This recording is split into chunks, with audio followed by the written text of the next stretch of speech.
Hey everybody, this is Eric. I'm Daryl.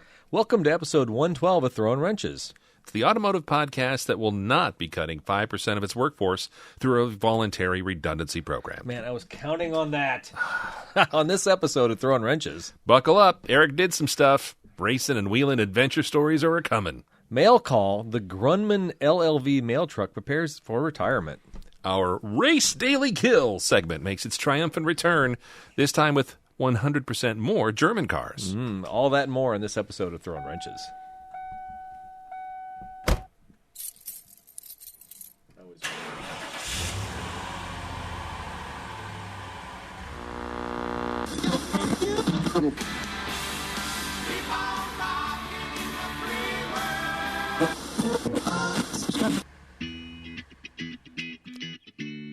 I mean, I like the funky guitar, but Neil Young just there's a CD called Arc that goes with the Weld live set.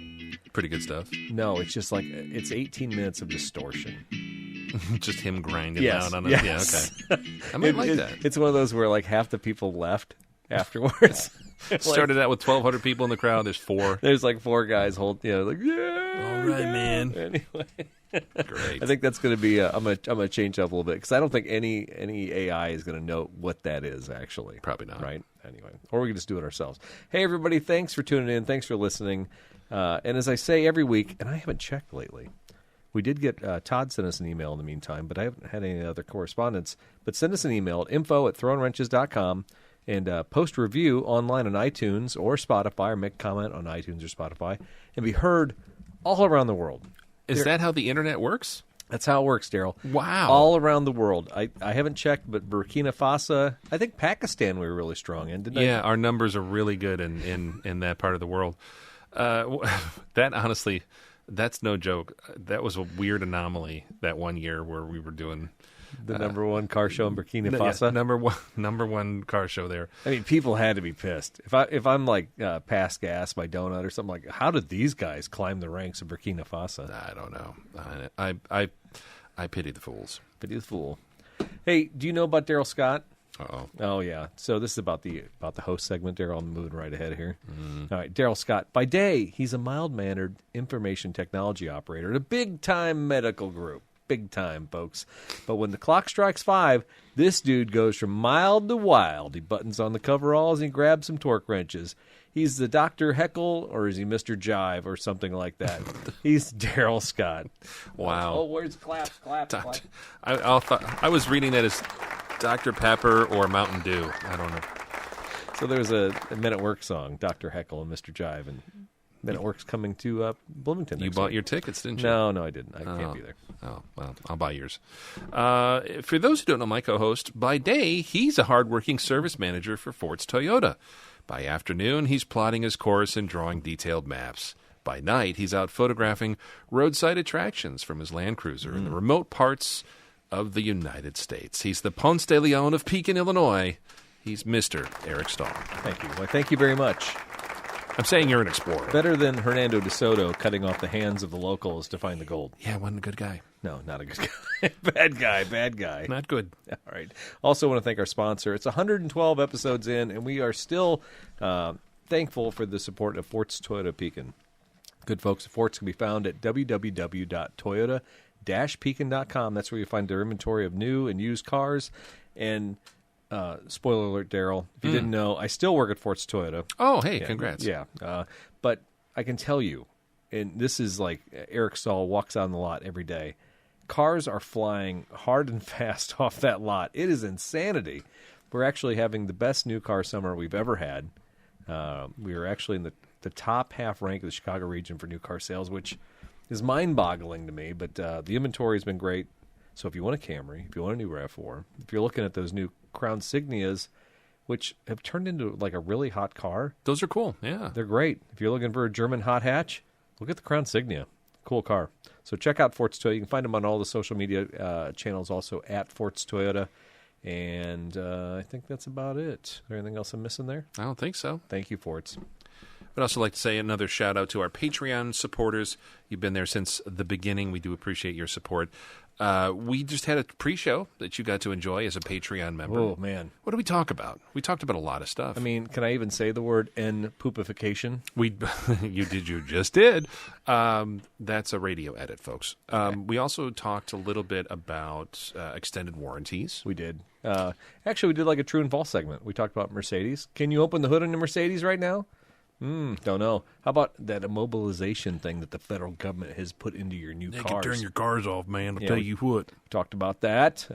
We talked about Cletus McFarland. We did. And Quincy Sandbank. I'll tell you what, man. Those are some great names. Yeah. If they weren't country singers, they had to be YouTube sensations. Quincy Sandbank. The oldest one of the Sandbank boys, by the way. Absolutely. Yeah. So check out the pre-show. It was a ton of fun today, and it's also a chance for Daryl and I to just catch up on some weird car stuff you won't normally catch on the show. Love it. Love it. All right. And also thanks to the iTunes Premium folks. They get the same level of luxury as the Patreon folks, but they don't even have to get outside of the Apple app. They can just listen to everything on the podcast app, and we thank them as well. All right. So first section of the show is projects, but it's also where Eric just talks for 1 hour. Bring it. Bring it. The clock starts now. Synchronized. Yeah. First thing I'll start off with is Autocross happened on Father's Day weekend in June. Is this the Mossville one? Yeah, Mossville. Okay. So the Central Illinois Sports Car Club had their annual Autocross. We would love to do more of them. I say we because I'm on the executive board for that group. But there's just not enough places to race. So if you know some place with lots of concrete and not a lot of things to hit, we're game. Okay, that's optimal, right? The key is not hitting stuff. It's actually, fortunately, Caterpillar has a program where they allow car clubs to do certain events at their Mossville facility that's on the north side of Peoria, and they have two great parking lots that are kind of married together with like a median between them. So we over the last 10 years that I've been doing this stuff, it's been a while. We've always had Caterpillar Mossville available to us. So thank God for that. Knocking on wood because I certainly don't want to screw that karma up. So I was only available for 1 day of it. What did you take?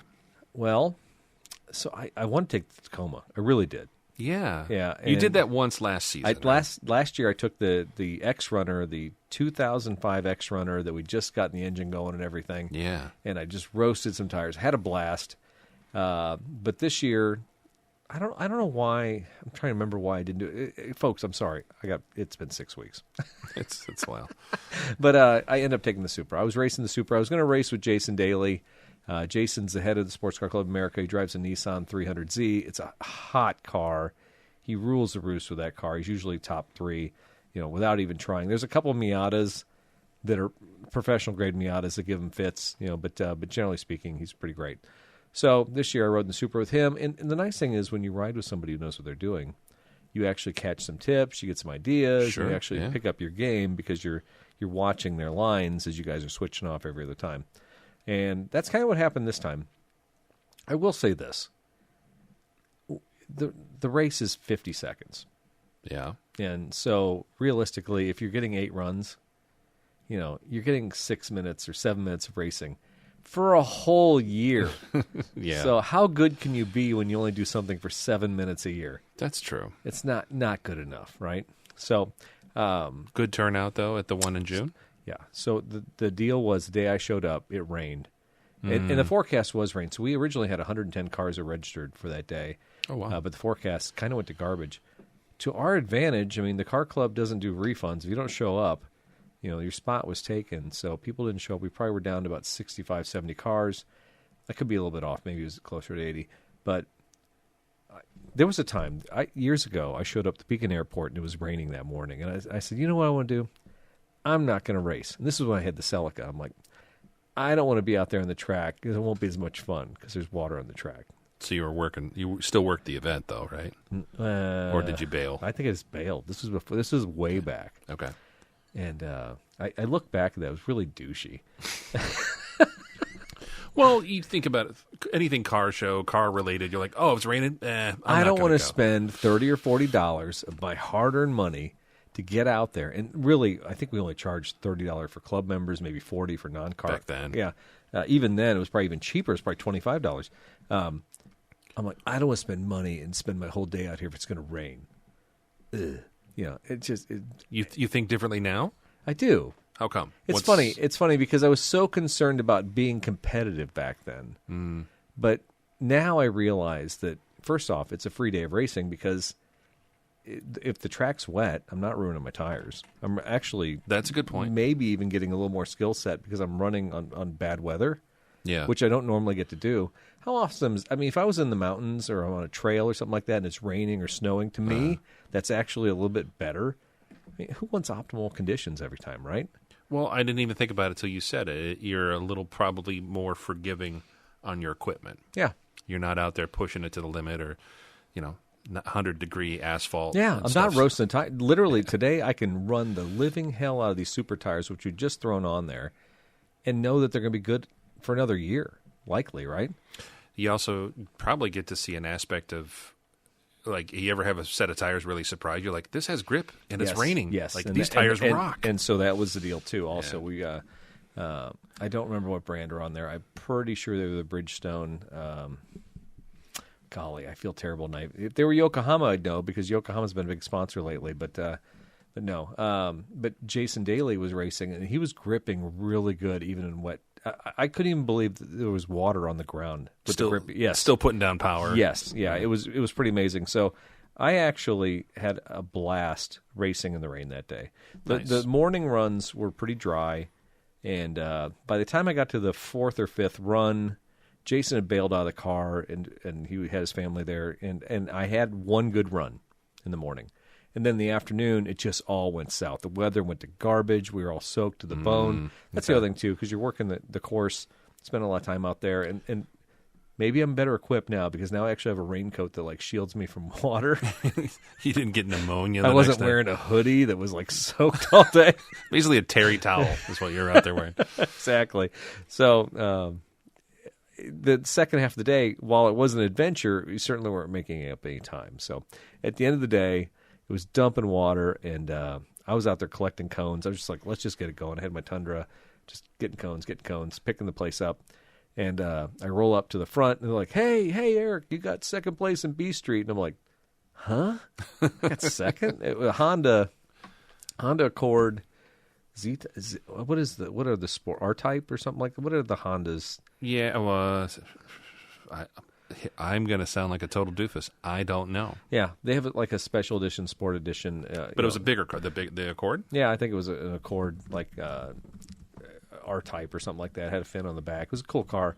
He beat me. He got first place. But to be fair, I'm going to go back to this. 7 minutes a year of racing for me to get second place. Now, it wasn't the Supra, granted. I got plenty of horsepower. I got plenty to work with there, but I still felt like I was slow all day. And there were two other Supras there that day too.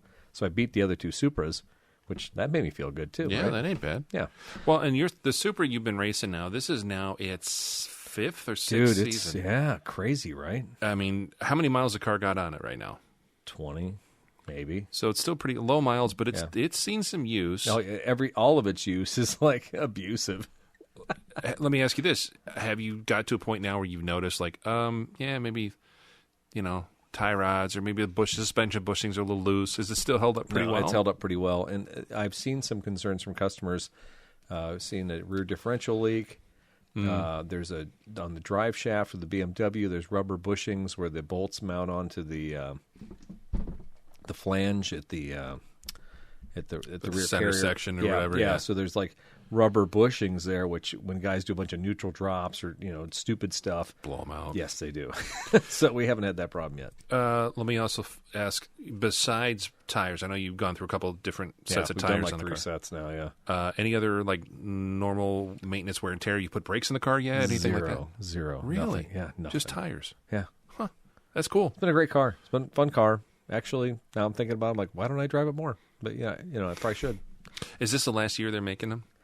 Yeah, we have one on the showroom right now. It's one of the last. Okay. New Celica possibly coming out next year, so that'd be totally fun if that happens.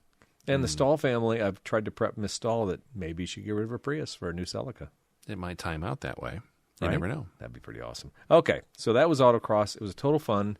And if you want to get involved with that, Central Illinois Sports Car Club is CIR, SCCA on Instagram. That's where I post a lot of stuff. And great group of guys.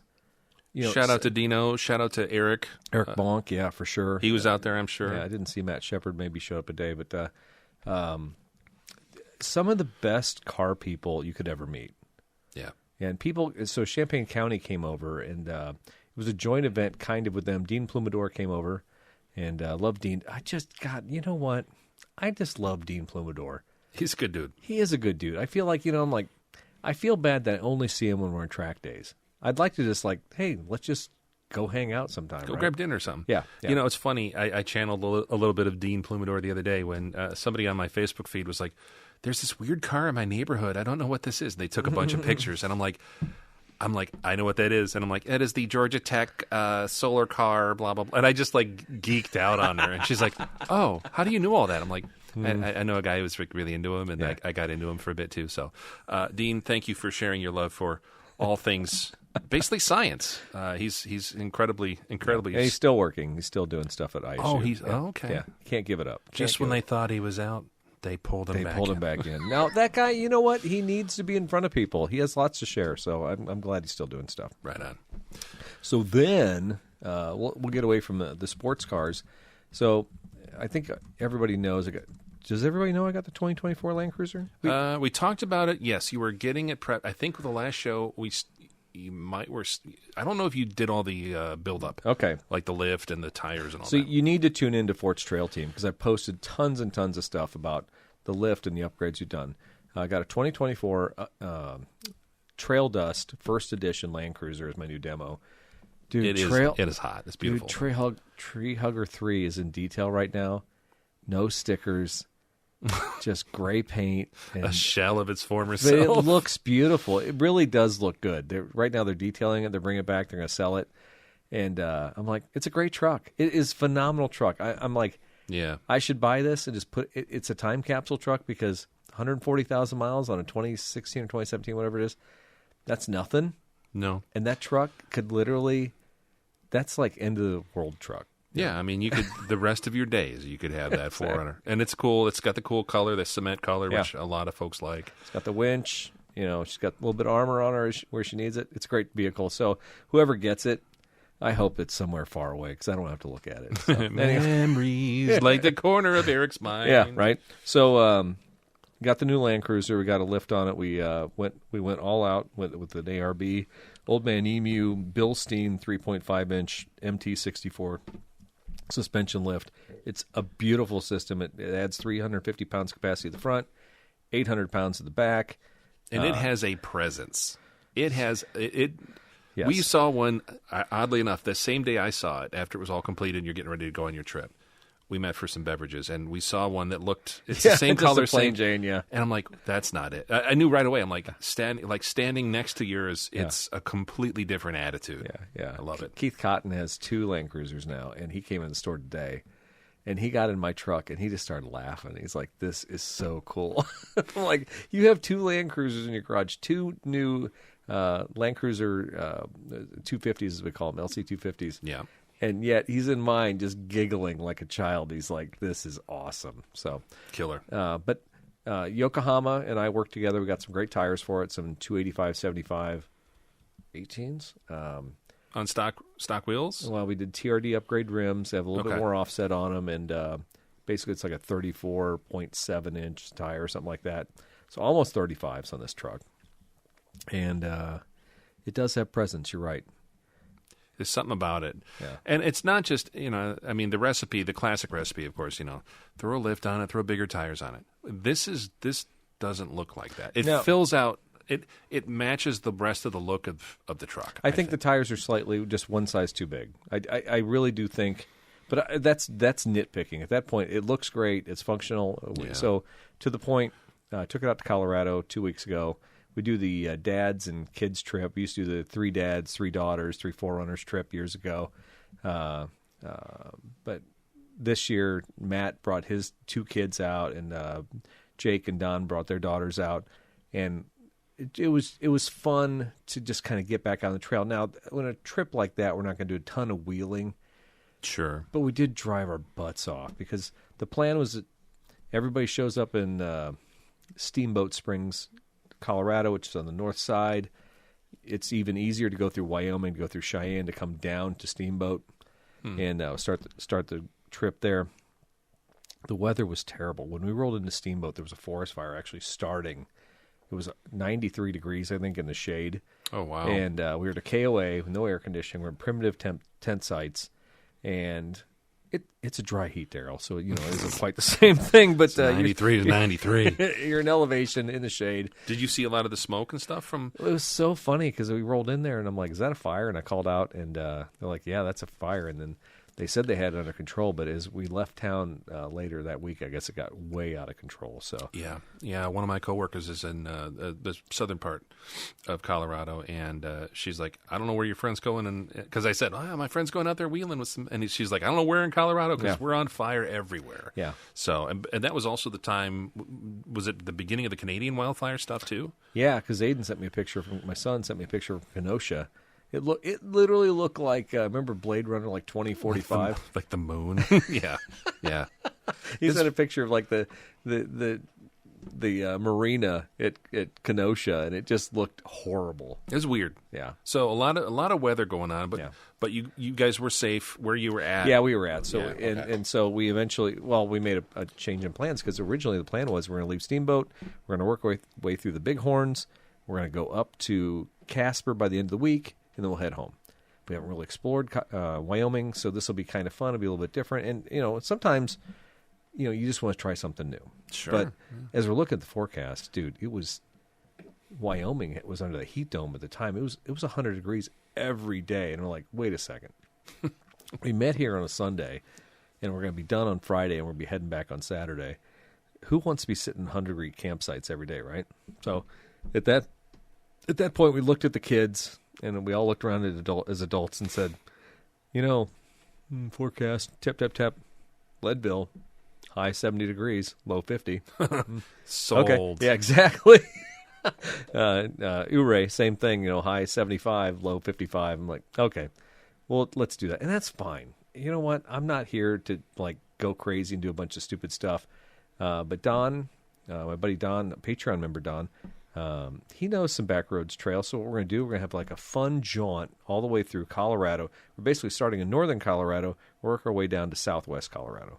We're going to use all these mountain passes. We're going to use some highways where we have to, but we're going to try and keep it dirt roads wherever we can. Yeah.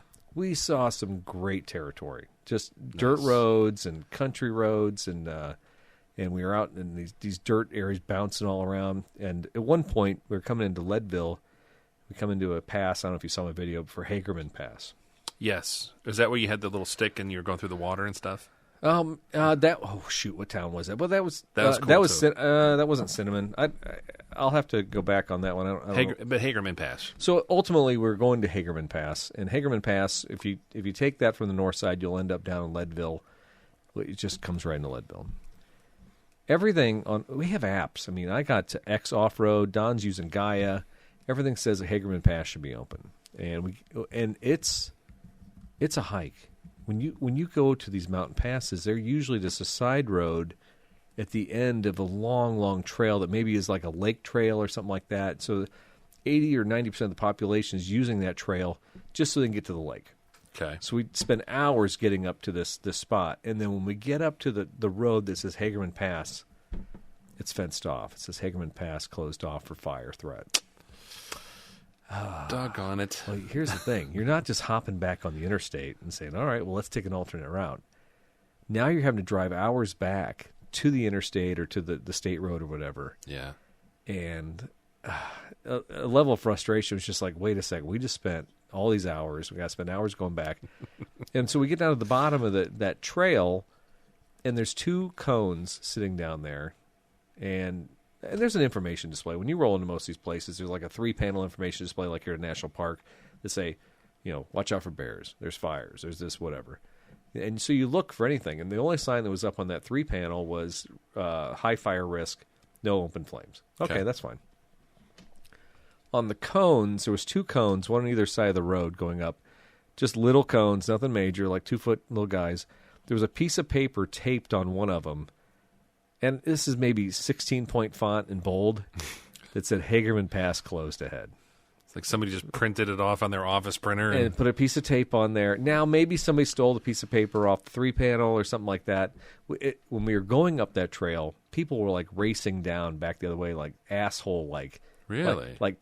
And now in hindsight, you're like, maybe they did the same thing we did, got all the way up there, and then pissed realized, off. yeah, exactly, like we got to race back down now because it literally ruins half your day. Mm-hmm. You spent all this time to get up there. You had lunch on the way up there. You're like, all right, everything's cool, everything's going great, and then it just like the wheels fall off the thing at the top of the trail. Like, well, I guess we're just blowing up the rest of the afternoon. This on the Continental Divide. This is what 10, 12,000 feet, something like that. The highest pass was 13,000 feet. Okay, there are higher passes, but we didn't hit any of the higher ones. So yeah, Leadville. Oh, geez. What is the pass up there? Oh, my God. The guys are screaming at me or listening to the show right now. Anyway, there is a pass. It's one of the highest passes in the country. Is right going into Leadville. So since we missed... Independence. No, there's another one. Fremont. Nope. Mosquito Pass. There you go. What's the elevation? 13,185. There you go. Yeah, that's one of the highest ones in the country. We've done Mosquito Pass. I've done it a couple times over the years. Actually, Tree Hugger 1 just about overheated at the top of Mosquito because I had to turn the heat on full blast, and I think the radiator was so choked up with like charcoal and everything from one of our off-road trips one time. But I digress. Funny. So we come into Leadville the long way, and as we roll into this town where there's 3 campsites, three zones where you can do camping. There's three camp out areas by the lake. The fire is all the way around the mountain, and everything is closed off. There's sheriff's department vehicles basically saying you're not going anywhere. Wow. Yeah. So they locked. Could you see it? I mean, it's pretty brutal. Oh yeah, it was a pretty big fire. Is that the closest you've been to a big fire like that, or have you seen that in your travels before? I don't think I've seen anything like that. Don's certainly seen more of that because he was in California when those big giant fires were in L.A. Oh yeah. They weren't threatening in a way. The only way that they're threatening when you're out there and you're driving around is you're like, am I going to drive a large distance here and then find out I got to turn around somewhere? And so you don't really know. And so ultimately we get to the campsites and like, no, you can't go in here. Like, okay, great. Went in town, Leadville, had some pizza, thought about it. There's like Roadway Inn in town, so we basically just paid too much for a hotel at the Roadway Inn.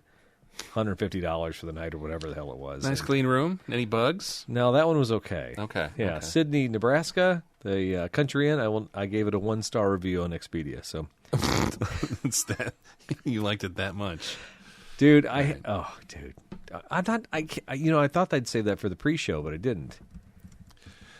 No, where was this at? Hold on, I'm Sydney, Nebraska. Sydney, Nebraska. Country Inn and Suites. Which is a reputable... Yeah, they used to be. I mean, I think there's one in Bloomington. I'm not sure if there's one in Peoria anymore. It has a 3.9 review, star reviews. There's absolutely no way that they get that anymore. Those reviews must be so ancient. It must be like bottled up from like the 80s or something. Do I want to read your review? If you want, it's on Expedia. Oh, it's not on Google. Okay. No, it's not. Never mind. Continue your story. Anyway, so we roll in. We stay at the Roadway Inn. It's nice. It's run by some very nice people. And the breakfast was terrible, but whatever. It is what it is. You do. You know what? They do it for the kids? I mean, yeah. I literally could be sleeping in a tent. I didn't care. At least I got a shower and a bathroom that night, so it's kind of a nice feeling after spending a night in a tent first night. The next night we head down towards Lake City, and how far from where you were? Ooh, see, and this is where it starts getting complicated because if you're driving across Colorado from north to south, and you're taking only country roads, back roads. I did the math. I think we spent 4.5 to 5 hours every day in the car. Driving. Yeah. And so and these other guys had kids with them. I didn't. I'm by myself. I'm just like rocking. And oh man, I even talk about lossless media in the pre-show. Jeez, that's like a whole other conversation. We talked about it beforehand. This is why we shouldn't talk. We shouldn't. You should not have come over while I was cooking dinner and I was showing you off my new CD player. Oh gosh. Okay. So we get down through Lake City, have breakfast down there, and then I called Angela because I had signal because you have to do that with your wife every once in a while or she'll murder you when you get home. And then ultimately, as things round up, we get down to Ouray a couple days later. Ouray is familiar stomping grounds for us. Yeah, you guys have been there several times. Absolutely. I took a ton of pictures. Like I said, go to the Trail Team page. I'm still putting stuff up on there constantly. I haven't edited like all the photos, but had Had a great time getting back there. Went up, took Cinnamon Pass from Lake City over to Ouray. Weather was kind of sketchy, but overall that trail's pretty easy, so nothing to worry about. The Land Cruiser, we went through, I think the cow pastures were probably the most fun. It was like dirt roads and hopping around and going through mud pits and stuff like that. Just and a a couple of water crossings. And the Land Cruiser was just like, whatever you want to throw at me. I'll take it. Yeah. Never once did I say, man, I wish this thing had more power. And that was my biggest concern with that vehicle. I remember when I was talking about, do I want a Tacoma? Do I want a 4Runner? Do I want, the Turbo 4 and the hybrid system in the Land Cruiser, I knew it had torque. I knew that it had power, but I just was scared that, that it's all fake, right? It's like a Trojan horse type thing. It's just like, the numbers are there, but it doesn't really do what it's supposed to do. It's 300 horse, wink, wink. It's yeah, not really. So, and I'll get back to that, I think that a dead stop, it's a dog. But that's a turbo engine, right? Mm-hmm. And I will tell you this, when I was coming back through Missouri, I kind of talked about this in the pre-show, I needed to pass somebody. This guy was just, I don't know what he was doing, and it was doing like 70 miles an hour. We're on a 2-lane road because Google said this will be the fastest way for you to get home is to go through Hannibal. Okay, that's fine. Fantastic. But, man, when you're doing 70 miles an hour in that Land Cruiser and you give it the beans, there ain't no beans to give past like 80 miles an hour. It's done. Yeah. It might be the big tires. It might be the lift. But that Turbo 4, because of the gears and everything, it's done. Yeah. And I literally at one point was like, oh, God, I hope I get around this guy. Can't drop a gear. There's no more. Exactly. But that's like anything else. I mean, compared to the 5th gen that you had. Yeah. The 4Runner, where that's also a heavier vehicle. You did some work to it. And I never thought that car was fast, right? So when you drive a 5th gen 4Runner, if you bought that car to be fast, well, then you were probably very disappointed. Yeah. And even though it's a 4-liter, it's a V6. It's just a doggy setup, but you're buying reliability. We always talk about this in the car business, as far as the technician side. If the engine's not working that hard, then the engine will probably last, and that's why the 4 liters are great. The 5.7s are great. They don't work that hard for what they do. No, unless you're pulling a construction trailer with it, you're in a pretty good spot for a long time. Yeah. The 4-cylinder though, you didn't feel like you were at a loss of power. No, I was disappointed in the fuel economy. I thought, you know what? If I'm giving up so much on the horsepower or whatever, I don't know. I can't even say it's horsepower, but I feel like if they're going to concede so much on that engine, you should benefit more on fuel economy. What were you averaging? Oh, it's not great. 15, 16, which is what Tree Hugger it's 3 got anyway. That's on par. Yeah, it is. It's exactly the same. So here was the irony of it. We pull into a gas station. We were left Gypsum or something like that. We drove 2 hours, and we all come into this gas station. Matt has a mid-2000s V8 4Runner. Jake is driving a newer V6 4Runner, and I'm driving the newest, latest, greatest 4-cylinder, and we literally all put in within a half gallon of the same fuel. Same economy. So figure that. Yeah. I mean, Matt's is all-wheel drive because the V8s were all-wheel drive. So, so he's using... They're kind of like the same as the Lexus. Okay. Yeah, it was the Lexus setup, but it was in a 4Runner. Gotcha. And Jake's is lifted with bigger tires, so that we know that's a drag. So maybe Jake should have been doing a little bit better than the rest of us. But it's kind of crazy to me that 4, 6, and 8 identical fuel economy. Well, there you go. It's it's a fun science experiment. Yeah, those V8s. I forget that the Toyotas got them too. I always thought those were just relegated to Lexus, but no. That's cool. No, That's I was at Lowe's this weekend, and I pulled into the parking lot. I'm in my Land Cruiser because I want to drive it. Angel's like, well, let's just take whatever, and I'm like, nah, let's just drive the Land Cruiser because I do enjoy it. Yeah, absolutely. It's got ventilated seats. It rides nice. It's got everything I want. And I pull into the parking lot at Park, and somebody with a Lexus, the new Lexus version of Land Cruiser, which is whatever GX model it is, they pull up and it's dark green. It's a cool color. It's like, dude, they're nice looking. Yeah, they are. But the grill, you can tell by looking at it. It's like that truck is never going off road.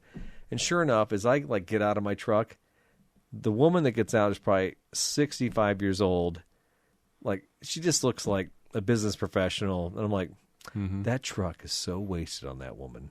It's never going to... She should be driving the 4-cylinder right now, right? Yeah, it's never going to see dirt. It's never going to see this. Yeah, why did Toyota do that? Why did Toyota put the V6 in the Lexus? Makes no sense. But, again, not complaining. Did I ever get on the trail once and go, man, I wish I had more horsepower? Never happened. No, did the job. Yeah. No, I'm glad you got to break that in. That's the first... Is that the first off-road trip you've taken with it? Mm-hmm. Because you just got it in the spring, right? Oh, not even the spring. I think I just literally got May it or 2 months ago. Yeah. Time flies. I don't know how it's already August, but I'm glad you got away and got to actually do that because that's a fun trip and some good company. So yeah, no, and Jake and Matt and Don. Honestly, it's funny how the actually one of the daughters even said, "How do you guys all know each other?" And they looked at me like, "Well, because Eric." And then Don told the story. Well, I met Eric because he had a podcast, and Don met Jake because they know me, and and then same thing with Matt. It's just like, it's funny when you start looking at like 20 years down the road, all these little things like it's like a spider web, right? So yeah, it's fun. Long-term friendships. You're like, how did we meet? I don't know. Yeah, it's good though. That means a lot, especially in this day and age where it's kind of hard to keep friends long distance and over time. Yeah. So Don and I have known each other 21 years, basically, just because he one day was renovating his bathroom, typed in beer podcast, and got the beer report. And that was it. That was it. Isn't that nuts? Isn't that nuts? Yeah. Years ago, miles away. Anyway, so all right. I think that's enough. I think it's a pretty good coverage. If you You've guys had have a busy June and July, my friend. I did. But if you have questions or you want to look, like I said, you want to look at stuff, just go to Forts Trail Team, Instagram, Facebook, go to the Forts page. I'm posting a lot of stuff on there. I got so much media, I don't even know what to do with it. So I think you found a couple outlets for it. I have. I've tried. All right, but not Throwin Wrenches YouTube page. We still haven't figured that out. We still haven't been sued, so thank God for that, Daryl. Not yet. Don't worry, it's coming. Okay, so that was. Oh, look, we're only 37 minutes in. Oh, good. Okay. Do we wrap it up now? Or? Yeah, no, you got 20 minutes to talk about what's going on in the car club. Gulp. In the what do we call it? The Scott Auto Museum in North Peoria? Yes. Yeah, in fact, you made some stickers for me one time. It's very nice. I have them. I have them on a couple cars. So, no, honestly, that I can't really top that. It's been pretty boring. I've been just, well, honestly, the last couple months, it's just been heads down at work and cleaning out storage units at home and just not fun stuff. But thankfully, we've got most of that handled. I did spend a little bit of time after we cleared stuff out of our storage unit to obviously keep the stuff you want to keep and pitch the stuff you want to pitch. I forgot we had really nice steel 4-drawer file cabinets. Ooh. Oh, yeah, because everybody's, dude. A bunch of those. Every office, like, who wants these? You're like, oh, man, those are so functional. I'll do something with those. Yeah, and then they sit and then they get rusty, and you're like, what are we doing? Well, those cost a lot of money. We could use them for something. What are you going to use them for? I don't know. Yeah, put bread in them. It's stupid. And I was this close to taking them to the scrapyard. There's nothing wrong with them, but I'm like, what the hell am I going to do with them? And then I offered them to a friend of mine, and he goes, do they have ball bearing drawer glides? And I'm like, I don't know. I mean, it's all ball bearings, Daryl. It's all ball bearings these days.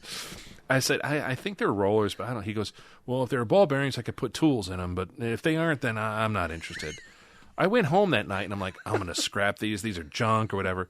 And then I'm like, wait, I got a lot of tools, and I got a lot of equipment, like diagnostic tools. I'm thinking like vacuum testers, fuel pump testers, electrical. Smoke tester? I do have a smoke tester. Wow. I bought one on TikTok Shop. Actually, it's very handy. I got all this stuff, and I'm like, it's taking up cabinet space. I've got real nice oak cabinets in my garage, and it's all full of these dumb tools that I use like once every 3 years. Yeah. I got just enough room. Maybe I could sneak those 2 file cabinets, put some labels on them, say like, electrical, wire, ignition, whatever.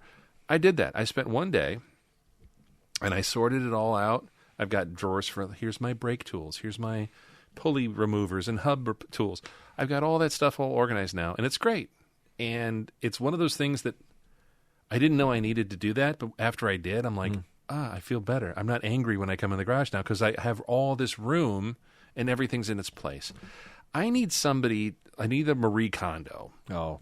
Dude, I don't know what happened to her. Did she just like fall off the map? Well, I think they found out she was like a secret hoarder or something, didn't they? She's like a phony. She did something. We're like, wait a second, Marie. You need to declutter everything. Yeah, exactly. Also, Marie Kondo has 5 storage units in Japan or something like that. Right. Yeah. She's terrible. No, she's probably fine. But she did inspire people. What was it? What would she say? If it doesn't bring you joy, bring you joy, then get rid of it or something. Yeah. Does a Cadillac bring you joy? It still does, and actually, I did actually work on that over the last weekend. This past weekend. You ever have a weekend where like no plans happen or plans get canceled, and you're like, well, I guess we got nothing going on. Yeah, but my wife always finds something for me to do. That's usually what we have. The front porch you couldn't come into. I did see that. Yeah, she tore that apart while I was on my trip to Colorado. Do not spit take. Do not. Spit take was nice. She actually tore up the front porch. Yeah, while you she were took gone. a chainsaw and she just started cutting the rails off. Angela's awesome. She's great. Now the porch. I know you'll get it done. You'll get it done probably about the same time I get the Cadillac going. No, that will not happen. And you should be thankful that Angela's not like that. Cadillac's out of my house because Angela will be like, that thing is going to run or it's going for sale. Now, the 55 Caddy I actually did Saturday. I had a rare couple of hours where I'm like, you know what? I'm just going to go tinker. I'm like, I'm going to at least fire it up and see. The last time where we last left off with that, it ran like junk. And I did a compression test. It's pretty low on the driver's side. And I thought, maybe there's stuck valves or maybe there's something. I'll get the bore scope out and I'll start playing around with it. Well, I haven't touched it. So did you put anything like do you drop something in the cylinders like a fluid to kind of like break things free or just? When I first. But you haven't done anything since. No. And I pulled the plugs every year before I started. I'll throw some, drop some oil down the cylinders just so I'm not dry starting it. But I got it running again, and this time it fired up, didn't make any noises, and it ran decent for a little bit, and then the exhaust changed sounds to a point where I'm like, this sounds different. Like a baffle broke inside? Mm-hmm. Okay. So I kind of revved it up a little bit, got it running, got it warmed up, revved it, and then shut it down. And then I look out the back, and the passenger side, there's all these chunks of rust out the exhaust. Shout out, yeah. The driver's side, there's nothing. Not even like moisture, carbon. It's dual. Nothing. Okay. Yeah, it's a dual exhaust. There's nothing out the driver's side. So it's all plugged up. I think it's plugged. So all this time I'm doing. Remember Dean Plumador's like zebras and unicorns? Yeah. I actually use that example. I actually like twice in the last 6 months. In my mind, I catastrophize, and my wife will tell you this. I catastrophize everything. Yeah. It's always the worst case scenario. I'd probably need to tear the whole house down. And so in my mind, I'm like, oh, the heads are shot, valve guides are, everything's burned up, and blah blah blah. It's probably just a big mouse nest in one of the mufflers, if not both. After you guys removed like 28 mouse nests in the interior, it would make sense. It probably would make sense. And to the to the more educated people, they'd be like, well, yeah, duh. I was still of the impression that, the exhaust, it's not rusty. It looks fine. There's probably 10, 15 years of mouse stuff in it. Yeah. So what I'm going to end up doing is probably just cutting them off. So on an old car like that, for people who are not, who don't understand, are there still like spring flanges or? No. Okay, so is everything welded solid or what? Clamped. Okay. Yeah, and this exhaust has been replaced. It's actually not in that bad a shape. Okay. So like U-bolts that are like in with the like the metal bar that you like tighten down. You know it, baby. Oh my God. Yeah, okay. it's gonna be cut off wheel is what it's gonna be. I'll see. We'll see. In some cases, you can kind of unclamp it, wiggle it. If you unclamp it, can you like knock them off with a dead blow? And maybe sometimes. Okay. We'll see how this goes, but like now that I kind of got that spark of genius, where I'm like, genius, yeah, like genius. Why don't I just cut this off? Or Guinness said, brilliant, and then not to just go to bed and not be like satisfied. I'm like, you know what? I'm going to fix something here today. Damn it! Oh, the horns didn't work on the car. I watched a YouTube video sometime over the winter on how to repair an old Delco Remy horn. You take it. It's got contact points. You take the shell off. You sand it. Okay, so explain, because I know what a horn looks like on a modern car. Mm-hmm. Does this thing look like is this like a diesel train? Yeah, it looks like type? a seashell. Okay. Yeah, it's weird. It's a whole big monstrosity about that big, and it's got like these crimped things that come underneath, and so you unbolt it. It sits in front of the radiator, so you can get to it. Yeah. And some Cadillacs had 3 or 4 horns. This just has 2. I took them both apart and cleaned the contacts, cleaned the points, got everything working on one of them. The other one doesn't really work. So I went to bed that night. Like, I fixed one of the 2 things that I took apart that day. And I think my next game plan of attack for this thing is to cut off the mufflers and give it another go and see if it actually runs. Bring it to temp, put it through the gears, see if the trans works, the whole 9 yards. You need to have that meme where they show her. He's probably thinking of other girls. It's you laying there thinking about like horns on a Cadillac. Yeah. How did the relays work on the horn on a 1955 Cadillac? It's bizarre, dude. It's one of those things. And I came in the house, it was like, 10:30 at night. And Sarah's like, how's everything going? I'm like, it's okay. It's okay. But you've had that, though. Like a house project. You start it, and you're like, I'm going to get this done. And then there's some obstacle, and you're like, I don't want to do any of it. And you just walk away from it. Dude, I spent 6 hours on that deck the other day. And, it looks good. Well, I boxed it, and I did everything I knew from, when I was a framer, and it drove her nuts. But how so? I think... in some ways, because we watch a YouTube channel where there's a gal like renovating a house, I think she thought we just like work together and do this and that, and I'm like taking a sawzall, chopping nails, and I'm taking a sledgehammer, knocking old boards off, and I'm like, it's not as glamorous or maybe as fun as let's do a project and fix something up, right? No, projects aren't fun. They aren't. And so I drenched myself in sweat. I think I was like messed up on Sunday because Saturday I sweat so hard. Yeah, all dehydrated and stuff. Exactly. And I tore that deck apart, cleaned everything. I literally like sanded the tops and put the black tape down, trying to make sure everything's ready for the decking and all that. And yeah. You can use the same composite as the outside? Yeah, actually. Nice. And now I'm thinking about doing sideways, we'll design, but anyway, that's neither here nor there. Sorry, I didn't mean to impede into your project. Welcome back to Tool Time. Yeah, right. With Al Borland. Right. But to the point, when you're dealing, can 2 people work on one project together? That's a test. If I'm getting paid to work with a team, a crew of framers or some auto mechanics, that's one thing. If it's just me and my wife, deciding. Or your son or, anybody, any relative. Or No, I get it.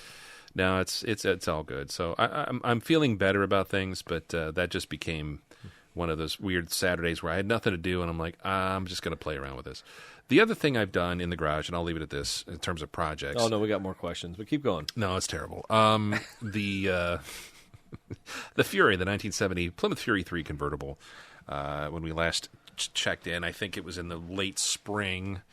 Or maybe early spring, I went to Indiana and picked up a nice running 318. Oh yeah, you had like a whole saga there. Yeah, I got a motor. If we did more shows, we could get more information on this. We would. But my hope was over the summer or sometime this year, I would tear that motor apart, reseal it, paint it, put it back together, put it in the car, and run it. Mm-hmm. And that way I could take the original motor, actually have that rebuilt.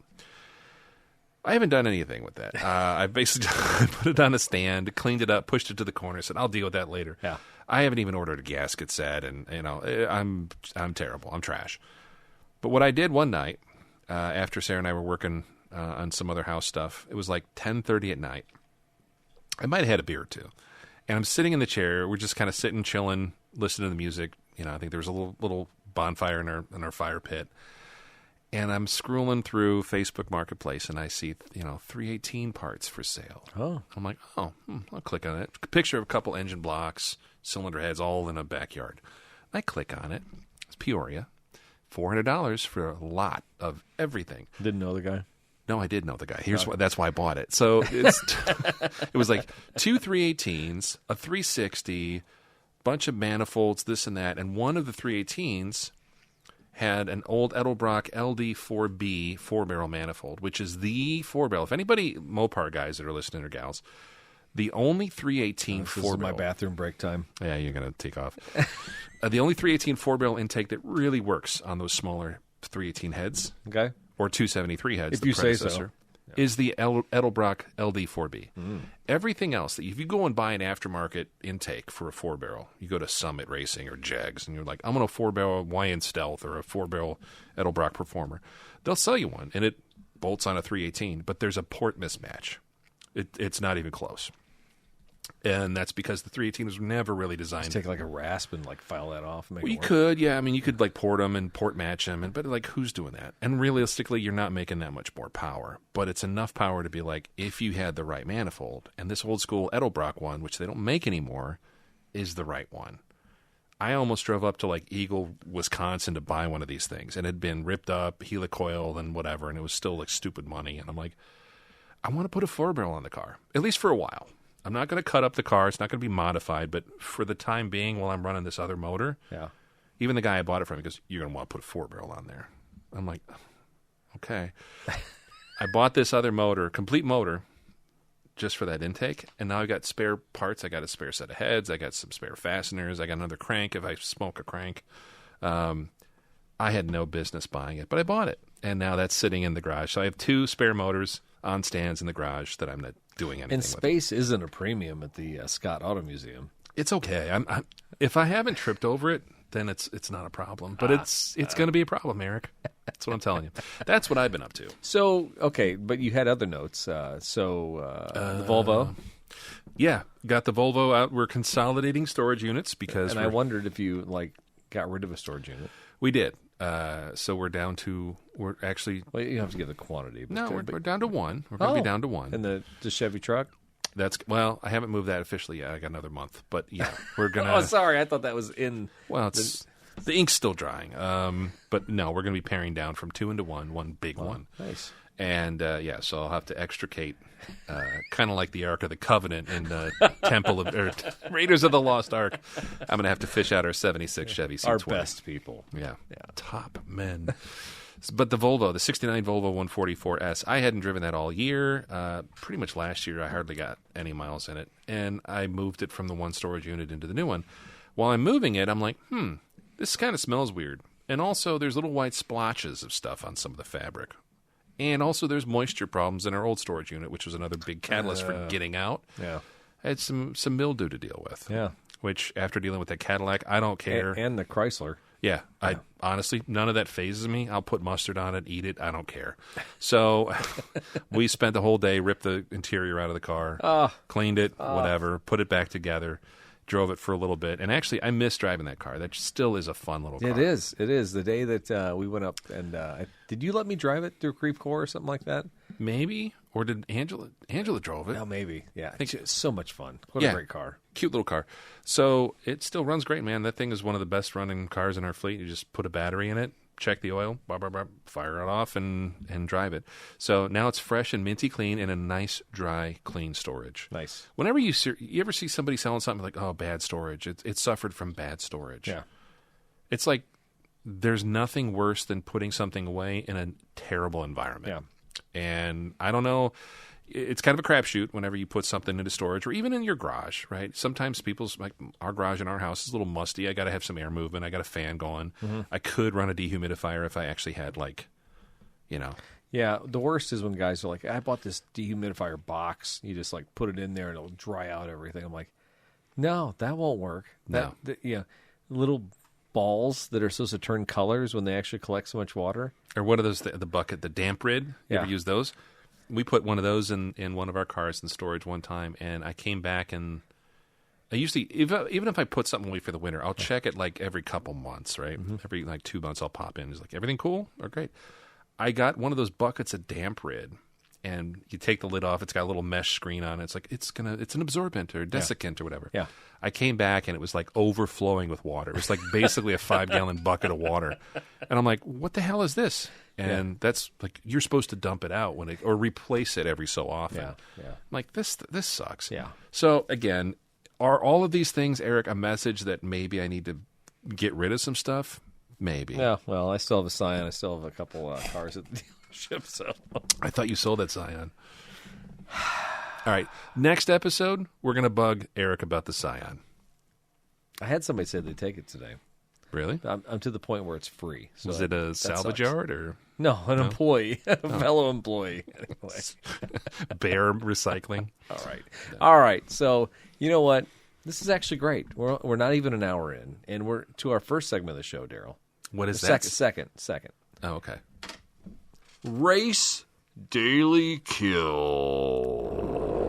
Quality. I like that. That's what you do. Race Is that Daily Kill. Okay. Anyway. I feel like I'm in a 1930s radio show. Sound effects guy over there. Exactly. So this is based on the in poopification video I saw with Quincy Sandbank.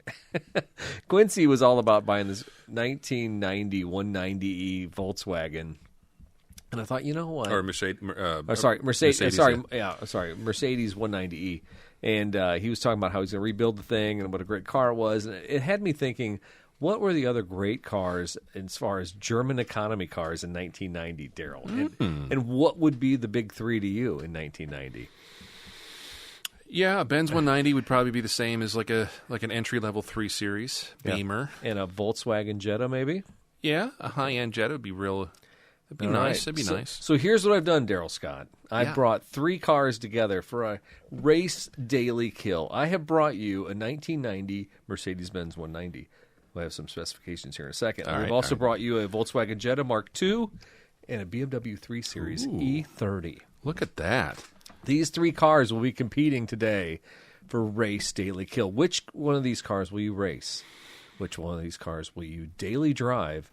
And which one of them will you just say, ejector seat, James Bond style, and shoot it out into the lake? I like that. I just got a visual. I need a little more information to make my decision. I think I know a little bit about each one, but go ahead and rattle me. You got some deets here. So, the 190, also known as the W201, it's a pioneer of the compact luxury sedan featuring an advanced multi-link suspension, which was kind of a big deal back then. Yeah. High-performance variants also were out there, but we're not comparing to those, okay?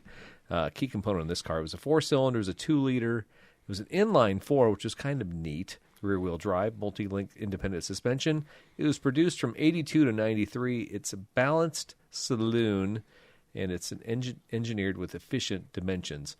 These cars weren't super fast. I mean, they were 90 to 105 horsepower, but they were pretty reliable, right? And you guys had one, right? Did you have one in your younger years as a married couple? I did. That was a gal who worked at the fur shop in Peoria and Metro Center. Brahms Furs traded her 190E at the dealership and bought a Camry. And as soon as I saw that stupid little car, I bought it. So. Fell in love. I did.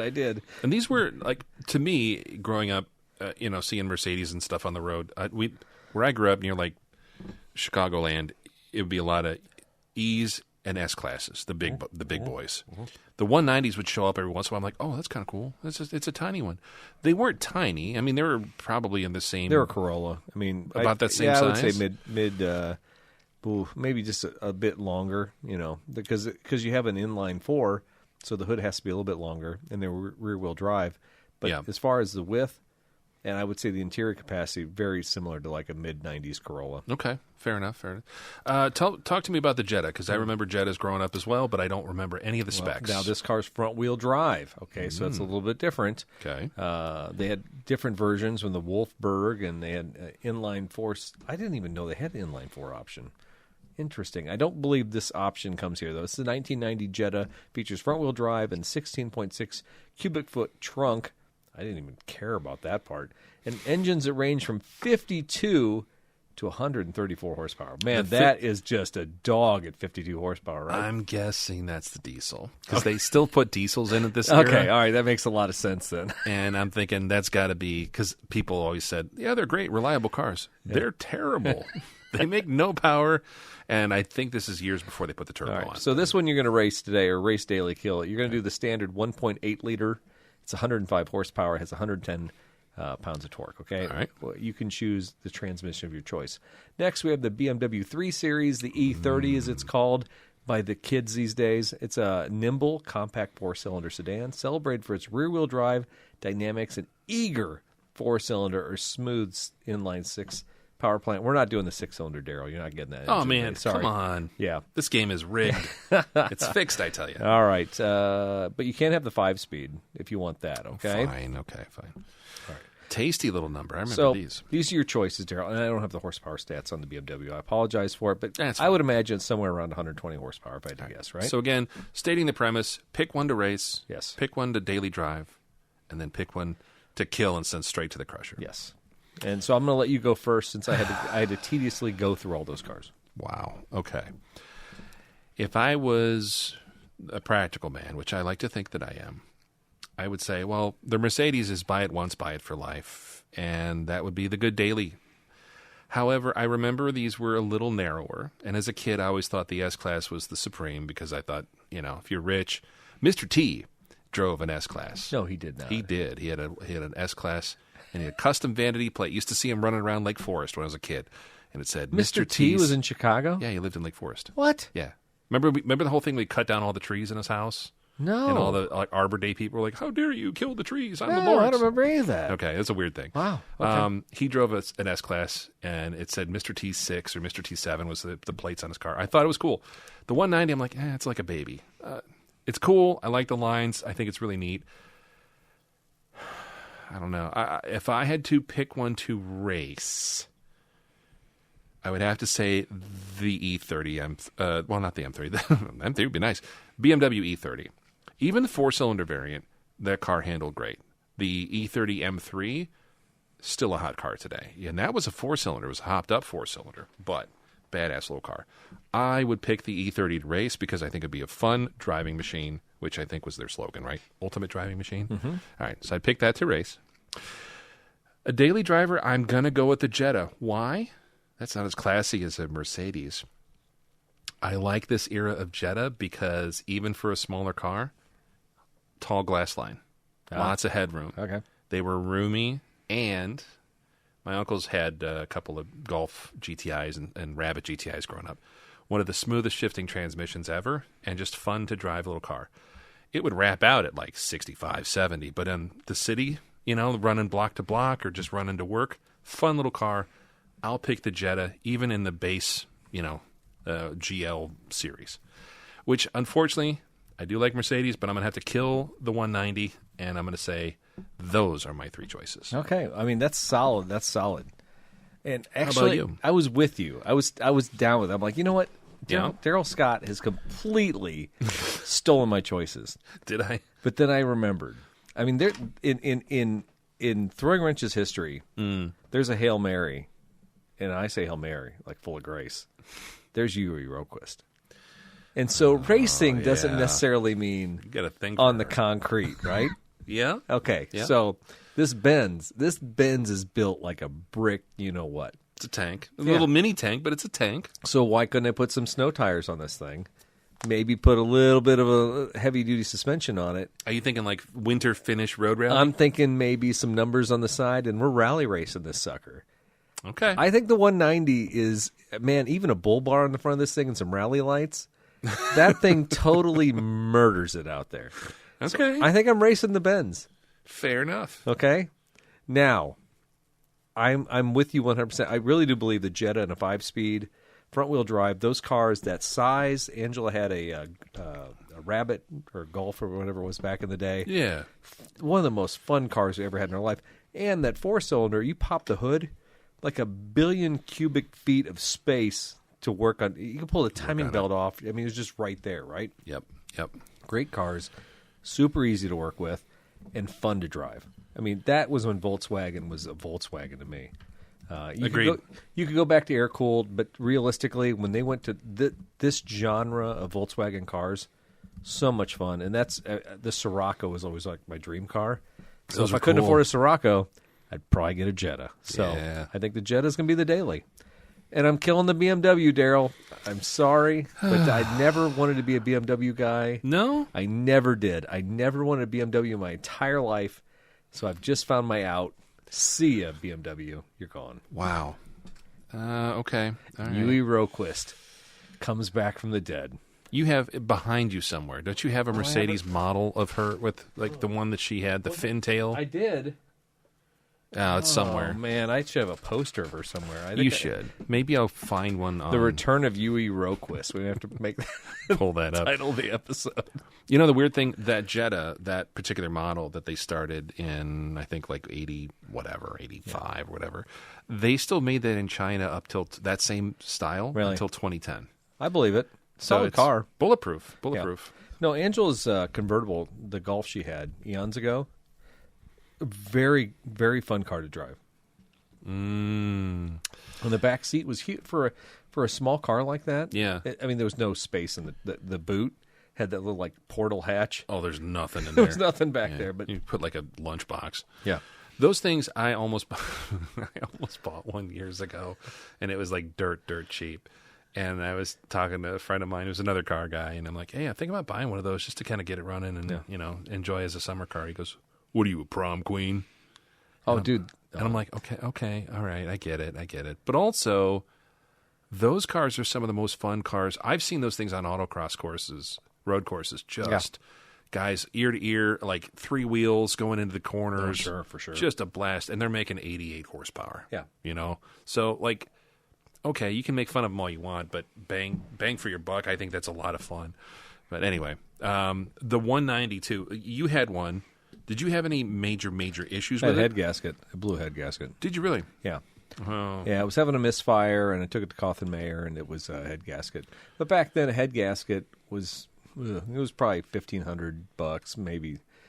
That's going to Cawthon Mayer because I wouldn't go to Midtown Imports. Yeah. And I like that car. You know, the problem I had with the 190 the most, the part that bothered me was it had those drain ports on the side. And there was like 2 rubber plugs, one in the front, one in the back. Mm-hmm. And it was just corrosion. It was like building.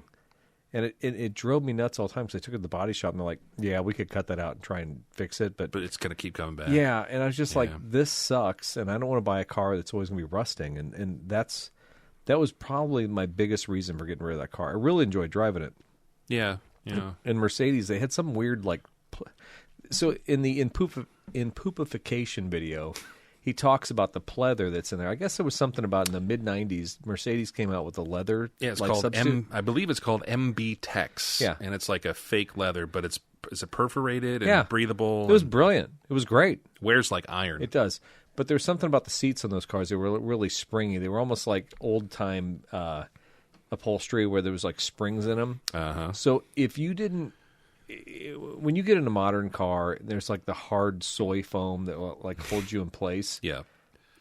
Because it's sports seating. You know, that Mercedes felt like the old time upholstery you'd get into. Like if you went to your grandma's house and you sat on the front porch and you got in the springy seat, you know, that's exactly what those Benz's seat felt like. It was weird. Well, they're comfortable, and for the longest time, I think the E-Series, the E-Class cars were taxis all over the world. And you'd see guys, you know, in like Poland or Germany or whatever, you know, any part of the world running these things, usually a diesel, 600,000-700,000 miles on them, and it's still got the original interior in it. Yeah. And it's not worn out. I'm like, how is that possible? It's crazy, but it's true. Yeah, I believe it. No, they're great cars. They're also kind of quirky. We talked a little bit, too, about the wiper arm on that eccentric that, like... I never had a problem with mine. It does geometry. But it was one of those things, it was like, I know this is destined to fail, right? Yeah. It never did. So, great time. Poor BMW. I'm sorry you're not a fan. By the way, everyone always ragged on BMWs. You know, like, oh, the worst drivers, the most aggressive drivers. It's a BMW driver. Okay. That's why I didn't want to be maybe that's why I didn't want one. It could be, because you get labeled as that. I countered it with, no, it's Acura drivers, number one. And number two. Ouch. Yeah, I know. My brother drives an Acura. Does he? Yeah. Is he an aggressive? I'm going to tell him he reflects that comment. Okay, you can tell him. I'm going to strike that from the record.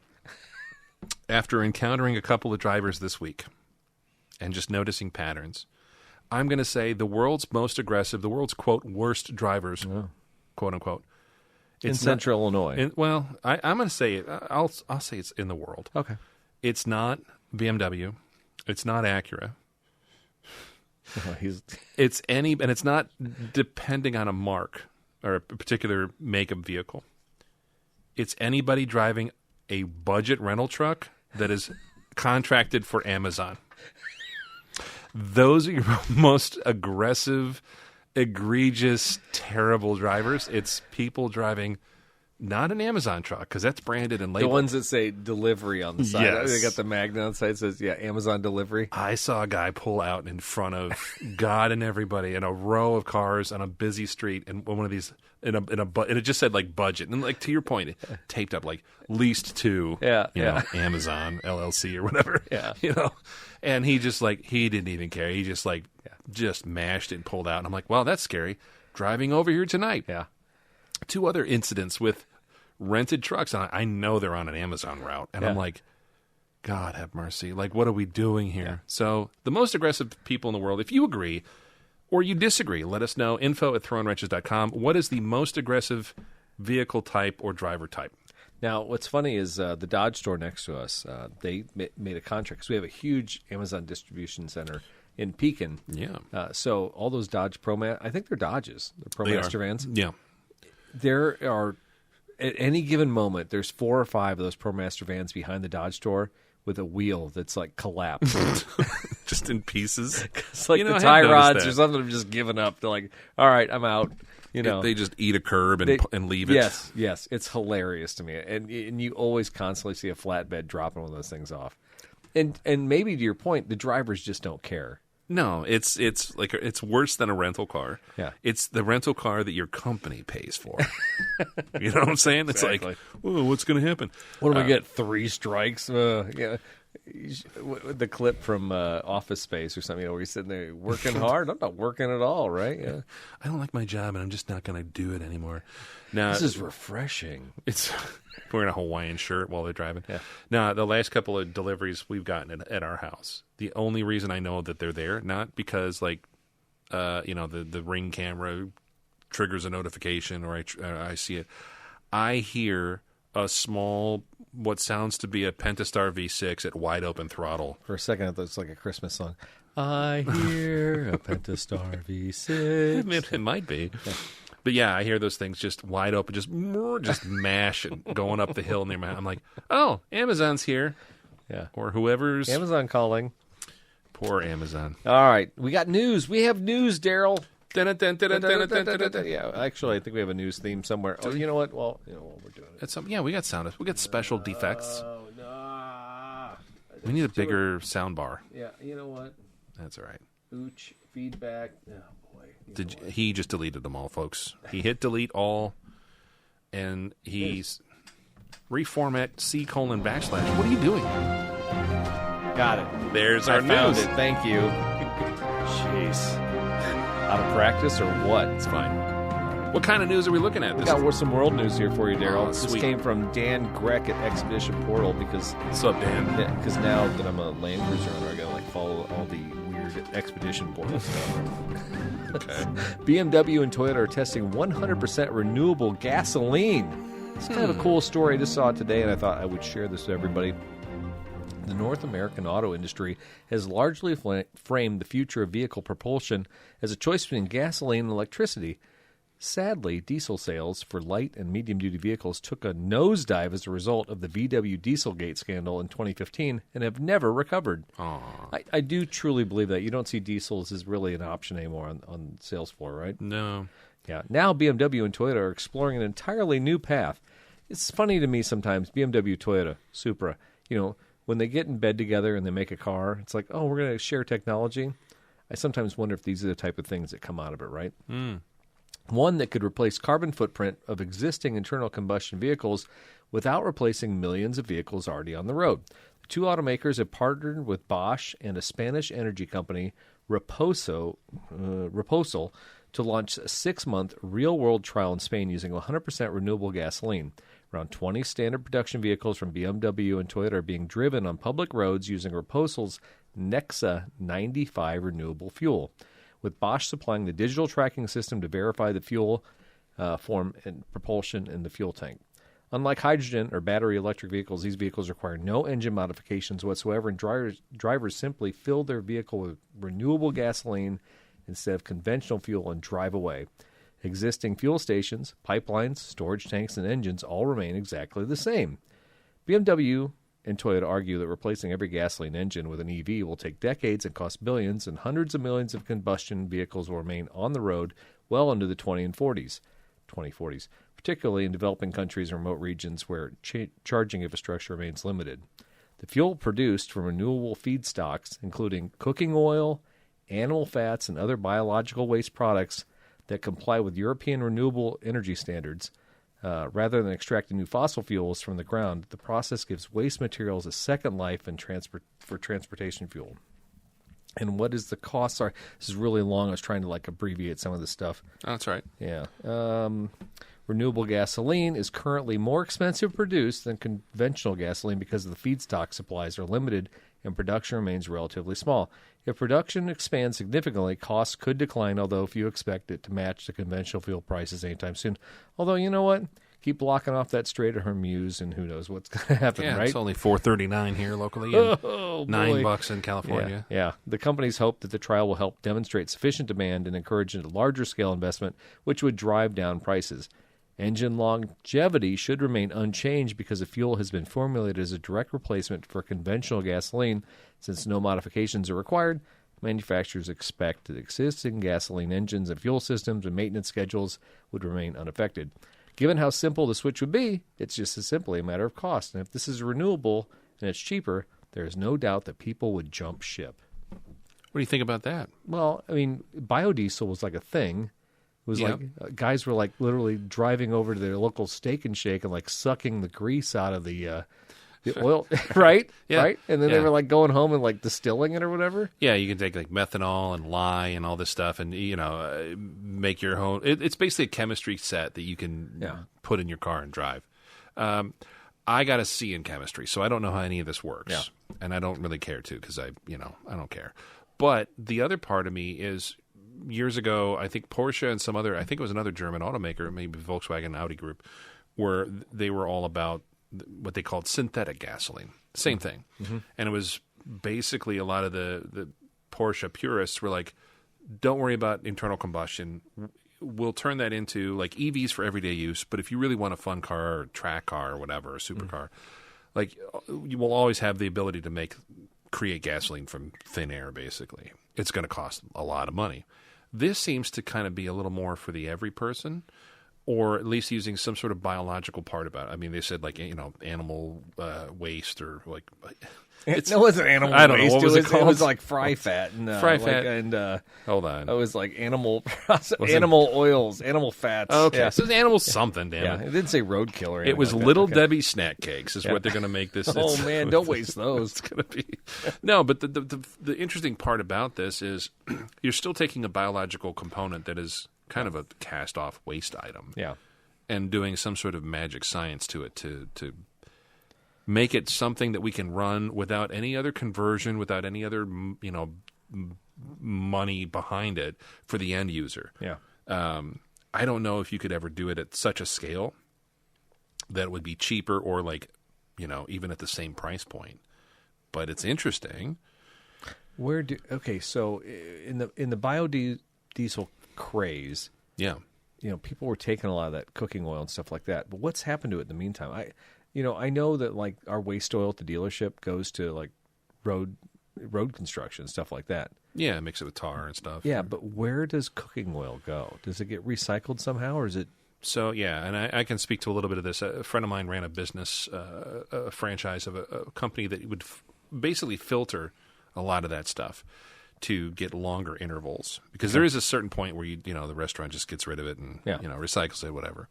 But a lot of them have started filtering and running it through this diatomaceous earth, almost kind of like brewing does, where they do filtering. Yeah. And they'll actually pass the stuff through screens, catch it all, the nasty stuff, and then put it right back in. And you can extend your intervals for, months. For cooking? For cooking. Food service, okay. Yeah, so they'll pump that stuff right back. There's still a point where you're like, yeah, it's just time to change it out or for whatever. I don't know what the kind of downstream users of that stuff is, but I know that that's still a commodity, and there's still people that want it and do stuff with it. That Lens Oil Service downtown in Peoria off Adams or Washington, whatever, They take used oil, but they also say, we'll take anything cooking oil. They'll take that too. Does that all go to the same place? Does it get rendered into soap or something? Who the hell knows? Yeah, we use a service out of Kankakee, and they take everything and they store. It doesn't matter. I mean, they even squeeze our filters. They take all of our filters for free, and they squeeze the living hell out of those to extract all the oil out of them as well, and then recycle the metal. So, but it's all for road construction. Everything's for road construction. Okay. So, when we're like heavy in season and there's federal budgets for road construction, it's desirable to have it. So they're picking up stuff on a regular basis. Yeah, they want it. As far as this goes, I think just how complex modern systems are. And I'm thinking to myself, sure, you can kind of make some renewable, recycled gas, whatever you want to call it. But like, I'd run that in an older car. I'd run it in a lawnmower. Yeah. But like something newer that's like turbocharged, direct injection, all that. I mean, do we get to a point where we're like, I don't know, maybe that'll cause problems down the road? I think of old farmers used to talk about gasohol in the 70s. Yeah, it's great. That, yeah. It's great for the farmers. Yeah. I heard people say that it caused all kinds of issues. It's funny. I heard a redundancy thing, or it was like in poopification video, it was like, they're putting ethanol and everything because it's going to ruin all your fuel systems, and they know that. That's why they're doing it. It's planned obsolescence. And I'm like, we've lived in the Midwest our whole lives, and we've had ethanol our whole lives, and that's not true. Yeah. So I don't understand. Dude, I'm going to tell you this, and this could be a pre-show subject, but there's guys, there's a technician who's on YouTube. He's a Toyota technician, and Toyota's trying to ambush your cars, and you shouldn't change oil every 10,000 miles. You should every 5, no matter what Toyota says. And I'm like, he's wrong. I'm watching these cars coming at 300,000 miles. They've changed oil every 10,000 miles. It's a different ball game these days. Yeah, but there's guys who are making money off of just like getting everybody excited with BS, and I'm like, you may be a Toyota technician. I don't know where you're at, but you're getting a lot of views by telling people to change your oil sooner. And sure, change it every 1,000 miles. Why not? You know, change it every month. Right. You get to a point where it's just not. Actually, what it boils down to is use quality products and do it as recommended by the manufacturer, by Toyota at least, and you should be fine. Yeah. No, that makes sense. As you're reading that story, though, I'm thinking, can we do something with some of this beef tallow? Everything is beef tallow nowadays. Can we use that to make gas with? Because I don't even eat French fries. I mean, that's the worst part. Like, I'd like to know what these taste like over at Steak and Shake, but frankly, at this point in my life, the last thing I need is another French fry. A bag of fries. I actually get the slaw anymore everywhere I go. That's how old I am. What do you want for your side salad? Yeah, no dressing. That's how you're at right now. No, but we have tallow. It's healthier for you, sir. Dude, a fry is a fry. A grease is a grease. Just, if you can handle it, eat whatever the hell you want. But I'm eating the salad or the slaw. I'm eating the synthetic gas. All right, so this keeping it with the German theme, we've had a lot of BMW references in the last couple minutes. This was a fresh story, and I'm sorry, I didn't mean to pile it's good. on. It's good stuff. This title is BMW Job Cuts Complete a Grim Set for a German Automotive Manufacturer. This is from Automotive World by Stuart Burnett. BMW, hot off the presses as of yesterday, BMW confirmed yesterday it would cut roughly 8,000 jobs globally, or about 5% of its workforce, through a voluntary redundancy program running October 2026 until the end of 27. The deal, agreed with the Works Council after 6 weeks of negotiation, targets administrative, development, and other corporate functions while explicitly excluding production. So it's all white-collar stuff. It's expected to generate about $1.13 billion in annual savings from 2028 on. Yeah. There you go. That was a little late. That sounded like what I heard in the boardroom the other day. A German twist. More than half of their global staff, 87,000 of around 154,000, are actually based in Germany. So they're particularly concentrated in Munich, Regensburg, Dingolfing, and Leipzig. Automakers Munich Research Center also employs about 25,000 engineers and developers. They're talking about severance cuts, hundreds of millions that are going to be paid out to these folks who are losing their jobs. The program all follows a June profit warning that BMW's first this year. It says the company cited a sharp, weak China sales economy and fallout from the Middle East conflict as reasons for losing some money. Last warnings came in June of 2024 and was similarly attributed to challenges in the Chinese market. Of course, German automakers have only fared worse in the intervening time. Now, that's something I've heard about, not only in China. We've heard for the last several years of like kind of declining middle class. And, there's a big boom for a while. Now everybody's in the same boat. They're like us. Nobody has money. But the other part is particularly like German automakers have been hit hard, and BMW for whatever reason.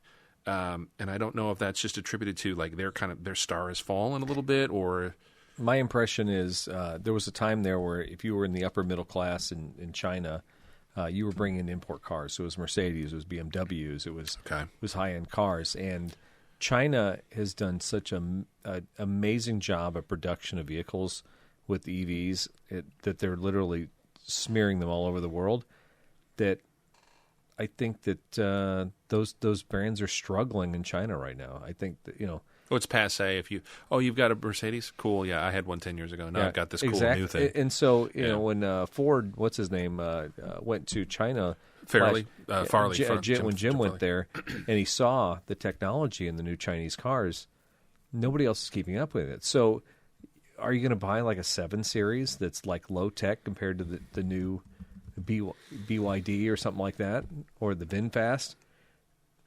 It makes sense but here's the other thing: everything in China is cutting edge. It reinvents itself and evolves. Yes. Whereas nobody wants a 10-year-old piece of German tech that you have to have the special scan tools. It costs a lot of money to go get diagnosed.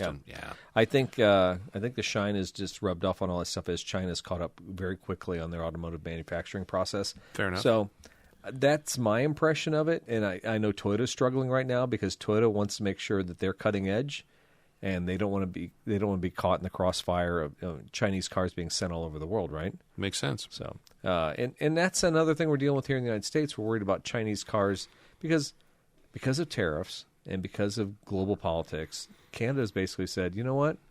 There's going to be a problem to get American cars. There's going to be a problem to get cars imported to the United States. Bring in the Chinese car. Yeah. And that is going to be they're already in Mexico. I was in Mexico City a couple of years ago, and I was at my training last week at Naperville, and I was with one of the engineers from T-Mex, Toyota Mexico. Awesome guy. We talked about A5 problem solving. Are you familiar with the A5 form? It's a ridiculous thing, but it changes your brain on how you make arguments to do things in engineering. Had a good meeting, but to his argument, Toyota is very concerned about Chinese influence and Chinese flooding the market. The problem is, if you buy a $13,000 or $15,000 Chinese car and you drive it for a year and then something breaks down, it's like having a crappy phone, right? Or my CD player that I bought for $30 tonight. It's throwaway tech, right? Yeah. Yeah. But nobody wants to buy a car with throwaway tech. So that's the advantage the big auto manufacturers still have right now in other countries. Good point. Yeah. Good point.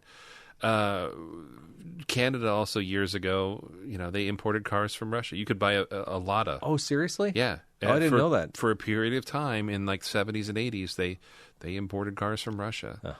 Probably for similar reasons where they're like, it's cheap wheels. Yeah. I mean, well, and there was no embargo in Canada versus Russia as there was in the United States. So, yeah, for those cars to show up in Canada, it makes a lot of sense. If you look long enough and hard enough, every so often you'll see some weird little Russian or kind of like Eastern European car that pops up. You're like, what's the? Oh, they sold those in Canada. Yeah. Cool. So if you're looking to buy a Lada Niva or Well, it's funny. I just had a conversation with a guy who bought a what was the Ural? It was a three-wheel, the Russian motorcycle. Yeah. So he bought one like 10 years ago. Well, it's got a fuel pump problem. It's got some other problems. Guess what? No parts. I mean, you're literally having to make up everything yourself or kind of fab, which is kind of fun unless you want to take that bike and actually drive it around town, not have to worry about leaving you stranded somewhere, right? I guess that's also the appeal, right, is to have something unique. Yeah, something totally unique. Yeah. We have a friend of the show that happened to has one of those. Really? Mr. Gabe Casey has a Ural. No, he does not. Yes, he does. When did that happen? Years ago. Do you want a bike? No. It's Russian. It's good. I knew you had a sidecar BMW. I didn't know you had a Ural. Yeah, it's a sidecar as well. Oh, jeez. Well, yeah, they're all sidecars in this thing. They're cool. Pretty cool stuff. If anybody's interested, he might deal with that. But to be honest, it is one of those things that if you roll up and you're at a cruise night or you're at a Taco Bell drive-through, no one else is going to have one of those. You're going to be the only one there. So it's kind of... Especially if it's running. It is better when they run, for sure. All right. Next article, a little bit. Oh, the Cybertruck is called the biggest flop in automotive history as Tesla shares plummet. This is from Yahoo Finance. All right. Tesla, NASDAQ symbol TSLA. Investors got a brutal reminder last week as the ambitious targets that can curdle into cautionary tales. A Bloomberg report published on July 22nd argued that the Cybertruck has eclipsed the Ford Edsel as the automotive industry's benchmark commercial flop, a target versus actual basis. Hours later, Tesla posted this Q2 earnings miss. The stock logged its worst week since 2022. Ford launched the Edsel in 1957, for those who don't know, with projections of 200,000 units in the first year. It sold less than one-third of that target, and its vertical grille, mocked by as resembling a toilet seat, they called it a horse collar, not a toilet seat. It resembled became shorthand for corporate failure and has endured nearly 7 decades. Yeah, it's funny because we all say Edsel. Actually, we don't even say Edsel. I think that's even passé at this point. But when I was a kid in the 70s and 80s, Edsel was the moniker for like a failure, right?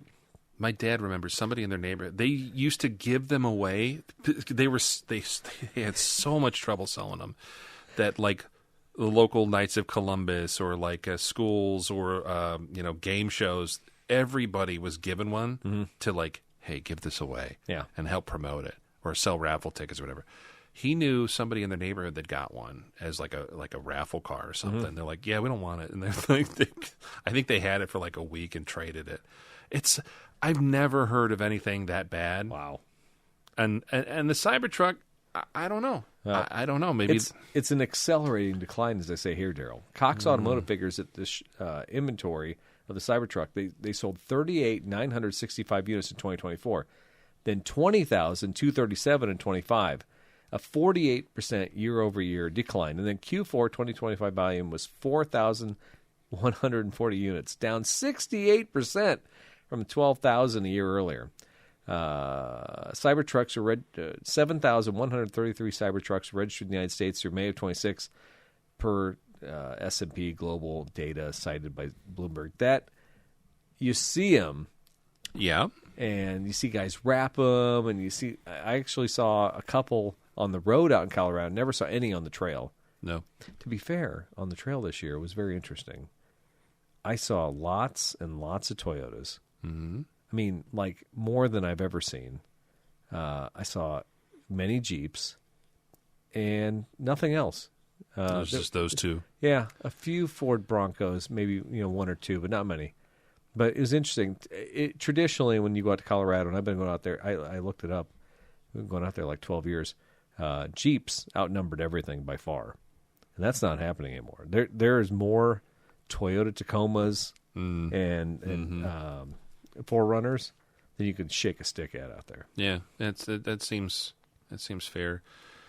The Cybertruck, I will say that we just saw one again on the road the other. It was probably over the weekend, and it was a wrapped one. It's a local one they've seen several times. The black one. Yeah. And it was at night, and it had that all lit up and stuff. And I saw it, and I said, you know what? I still like it wrapped, and I still think that design is kind of cool. Yeah. I don't know if I'd ever want to be part of one of those, but to be honest, I still think that design appeals to so many people because it reminds me of something. I'm going to sound like a total nerd. It reminds me of, in Terminator 2, like the trucks in the future where they're like shooting out of the back. They had like the machine gun set up in the back. Okay. It kind of reminds me of that. There's like some that plus like there is some part of my reptilian 5-year-old boy brain that's like, it looks like something a G.I. Joe guy would drive. Yeah. I freaking love anything that looks like it would be part of a G.I. Joe vehicle collection. However, I don't know if it's fair to say it's the biggest flop in the world. Or what do they call it? It's the Edsel. It's not the Edsel? The biggest flop in automotive history. I think we talked about it in the pre-show. Terminator Salvation concept art. I see some weird stuff Some here. weird trucks. Yeah, it might be some of that. I still think that title is yet to be determined, but the EV Charger has got to be up there. And I would almost say that's a bigger flop than that truck. No, the problem with that comparison is that the gas model wasn't a flop necessarily. So, I mean, just because it was the EV version. Yeah, and then they quickly, I think, a year how many later, did they make? I think they still make it. But how many units? I don't know. We'll have to do a little. Okay, we'll get the fact checkers on that and see. Well, once we run in our portable air conditioners, we can think more clearly. Sounds good. That sounds good. We'll narrow this down a little bit. We've got some national news coverage here. This is one that popped up a couple weeks ago, but we haven't talked in a while. I thought we talked about this last episode, but then I saw it. I'm like, oh my god, this is old news to me. I'm anxious to talk about this. Share, please, Daryl. Absolutely, absolutely. So everybody knows Jiffy Lube, right? Yeah, You know, the old corner. Are Jiffy you down Lube. with Jiffy Lube? No, but Jiffy Lube has been sold, if you hadn't heard, to a private equity firm for $1.3 billion. This is from a Yahoo Finance article from early July. You probably know somebody with a story about how Jiffy Lube did them wrong, or they vowed to never go back. Did you guys have Jiffy Lubes around here? Yeah. They went. I think they went out of business. All right. Like Merlin's. Yeah, I remember Merlin's. Still, for better or for worse, fast oil change shops like Jiffy Lube are the backbone of basic maintenance for a lot of the population. Plenty of drivers are return customers, and for nearly 25 years, Jiffy Lube was actually owned by Shell. That's right, Shell Oil. As of this month, it now belongs to a private equity firm called Menominee Capital Partners. Capital Partners. That sale agreement was signed back in March, but on July 1st, Menomina announced the deal was close to the tune of $1.3 billion. Jiffy Lube encompasses about 2,000 service centers across North America. That's more than I thought. All run by independent operators. So it's kind of like a McDonald's situation. The company started in 1971 in Utah. When I think of oil change places, I think of Utah. Absolutely. 20 years Low later, alcohol. Pennzoil took it over, which later merged with Quaker State before both were acquired by Shell in 2002. How did I not know that all three of those are one company now? I'm sorry. Weird. Pennzoil, Quaker State, and Shell. Later, Jiffy Lube contributed about 6.5% of Shell's overall lubricants business, and that was according to the Wall Street Journal. We'll kind of just skip to the basics here. For Shell, the sale was being billed as part of a broader shift to divest what it considers, quote, non-core interests, which have also included assets in offshore drilling. Pennzoil Quaker State, which is remaining with Shell, will continue to supply the chain with product for the time being. So Shell's still getting their beak wet. But the weird part for us here in Central Illinois, there's newer Jiffy Lubes that have been built in the last couple of years. Yeah, if you go up to the Chicago suburbs, you see a lot of them with the new logos and everything, right? They're nice, big, look nice, clean buildings. When I grew up, when I was a teenager and the first couple of years in college, I would go to Jiffy Lube because I'd get coupons in the mail, or my parents would. Me too, totally. And you'd be like, oh, $29 oil. Back then it was probably $19.95. Yeah.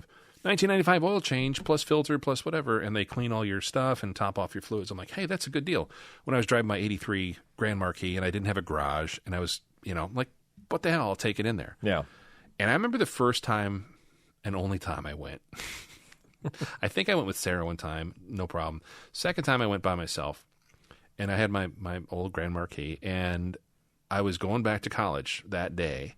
I got an oil change in the morning, and I'm in the waiting room, and the guy comes in. I had just, in the fall, this was like Thanksgiving break. I don't remember what the deal was. I think in the fall, I either tuned it up. I think I tuned it up and put new filters in, but it wasn't time to change the oil, so I'm like, I'll deal with that later. Air filter, all that was brand new. Plugs, wires, cap rotor, all that. Guy comes in, and I'm in the waiting room, and he's like, hey, I want to take you out here. I want to show you some stuff. I'm like, okay. He's like, yeah, we recommend that your air filter's really dirty. And it was a brand new Fram orange filter, and somebody took it out back and smeared it with oil and put, rolled it through some leaves, basically. No way. I swear to God. He goes, this is really dirty. It hadn't been changed in a long time. I said, I just put that in August before I went back to school. So who did that here? I was like 18 or 19, But I kind of started channeling my dad. I'm like, this is bogus. Yeah. He had my PCV valve and a bunch of other stuff. Oh, yeah. This is all bad and this is all wrong. I'm like, dude, So I kind of snapped on him, and then the manager came out, and they're like, "Oh, well, we don't know maybe he dropped it or something." Oh, well. So they put all new filters in, and Said, "See you later." This guy's a troublemaker. Probably mark him down on the list. Daryl, I think I am on the list. Yeah. And then they closed a couple years later. That franchise up in Gurnee closed. Yeah. But I'm like, that is my impression of Jiffy Lube. Yeah. And it's funny that this article started out with somebody's got a story about how they did them wrong. Absolutely. You have any Jiffy Lube stories or Quick Lube stories? Well, no, but here's the deal about this. I mean, Capital Partners, private equity firm, and it's led by its founding partners, Justin Hildebrand, Dan Collins, and Stephen Presser. Mm-hmm. This company obviously knows there's so much gross profit available in this type of industry. And they also know that dealers don't do a good job of keeping their people. And they also know that cars are staying on the road even longer than they've ever been. There's so many opportunities right now just to do exactly what they did to you back then, right? So because everything's data-driven, and I've noticed this more as we've gotten deeper into my cycle in the dealership world, average ticket, how much dollars per car. They can actually calculate now if they have so many customers come through the door at every store, this is how much money we're going to make at each store. And it's come to that point. When I was a kid, I worked at hotels. We knew that the average cost per hotel room was like $16 per day or something like that. I'm sure it's gone up since then, with property taxes and wages and all that stuff. So they know that if they get so many people through the door every day, they can make this much money. And this is a great way. I mean, you can measure everything. There's not many. I mean, if you're a restaurant, it's much more minute. Right. Products change. When you're Jiffy Lube, you can buy so much bulk oil. You can control all these contracts or how much oil you're going to put in there, filters, all this stuff. So they're smart. They know that there's a lot of money to be made here. They didn't buy this to lose money. What's coming from your perspective, and I'm not trying to grill you or anything, but we've talked before about like oil changes. Nobody's making tons of money at the dealership doing oil changes. No. But what's the differentiator for you guys in the service business at a dealership? What are they doing that you can't do or could be doing differently? Well, the impression is they're going to be fast. They're going to be cheap, right? Easier to get in and out? Yes. I mean, so it's Jiffy Lube. Well, have you done on a Jiffy? That's even old school. But but the impression is they're an independent. They're not going to hassle me, and I'm going to get in there quick. It's going to be cheap, and to the point of the article, they might have been better off to change the whole name of the place and rebrand. I don't know that Jiffy Lube really has an outstanding record, but realistically, the people that use these places, I don't even know if they care about legacy names like that, right? No, the signage is already there. Right. The advertising's already there. And realistically, somebody who's like 15 years deep in a car just needs an oil change, and they're probably too long in the oil change, there's a lot of gross profit to be made on all those filters and the oil, and the engine steam treatment, all the other BS they throw at you when you're at these places, right? Exactly. Yeah, we're going to clean your battery cables. That'd be $20. I don't know, whatever. They'll invent something, right? Yeah. They'll put an Ozo machine in there and call it an interior. So I did look scrub. up the leadership spotlight on Get to Know Menominee's senior leaders. Justin Hildebrand, founder and CEO. What was your first job out of high school, and what did it teach you? My first job out of high school was working for a direct lender, where I quickly understood the importance of a company's ability to generate cash. This is real, people. That's what he said. His first job.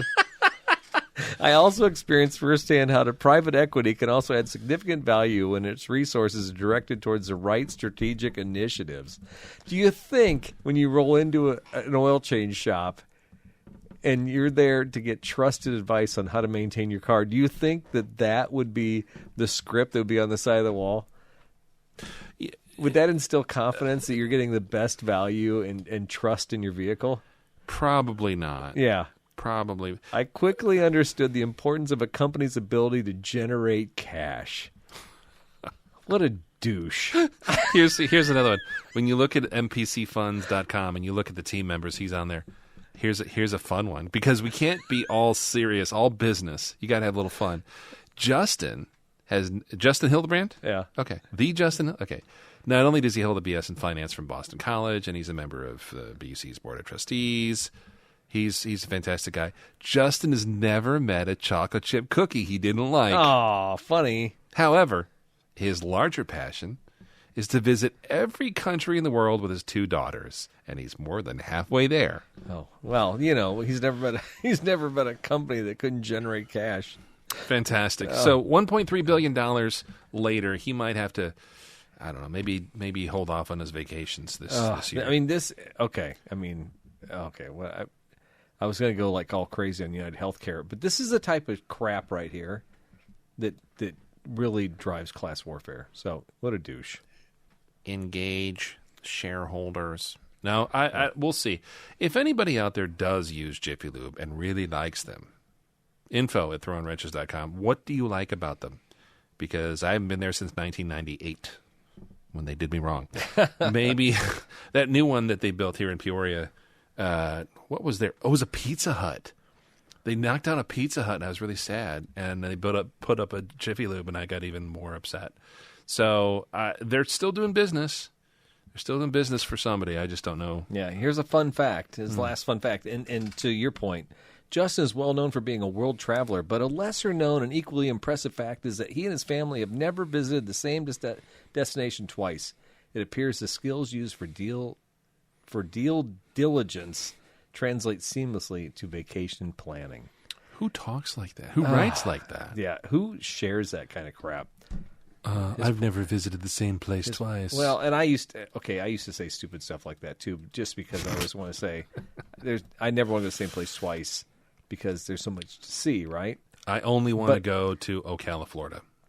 But I also don't have the ability to travel every country in the world, right? You don't have your own yacht? No. I hate this guy, and I hate Jiffy Lube. So if you're going to Jiffy Lube, you're supporting corporate douchebags like that. And if it's private equity, and this goes back to a lot of the stuff I do with county board, the reason they're doing it is private equity because they don't even have to disclose all their finances. The tax breaks you're getting from your local municipality to have that Jiffy Lube to restore something. There's all these different things that go on in the background, and they're doing it as a private equity so that way they don't have to share the information as a publicly traded company. They're scumbags. I hate them all. Fantastic. Thank you. I got some coupons I'll give you later after the show. Why don't you take this next one? It's a pick-me-up. Return to sender. The Grumman LLV has finally reached the end of its mail delivery days. Man, they're still replacing frames on these, I thought. Oh, yeah, that's right. Yeah, its real name is the Grumman Long Life Vehicle, LLV for short. The badge on the fender may say Grumman, but the steering wheel says Chevrolet. Yeah, I always thought they were Chevy as well. Because underneath the simple aluminum body of this shortened frame of the S10 pickup with beefed-up suspension and powered by an Iron Duke Pontiac 4-cylinder. I don't even know what an Iron Duke is, but I'm sure Daryl Scott's going to share that with me here in a minute. Sure. Yeah. In production from 86 to 94, the LLVs soldiered their way to a 24-year service requirement and beyond as the USPS fell back into its previous non-strategy of just about anything with 4 wheels and lots of cargo space. In theory, the last LLV should have been retired in 2018. Finally, faced with diminishing stock of old S10 chassis and other parts, the USPS has set aside $9.6 billion for a new mail truck. The next generation vehicle, called the NGDV, will be made entirely by defense contractor Oshkosh, and it's all sorts of modern amenities and safety features that our mail drivers deserve, like the airbags and AC.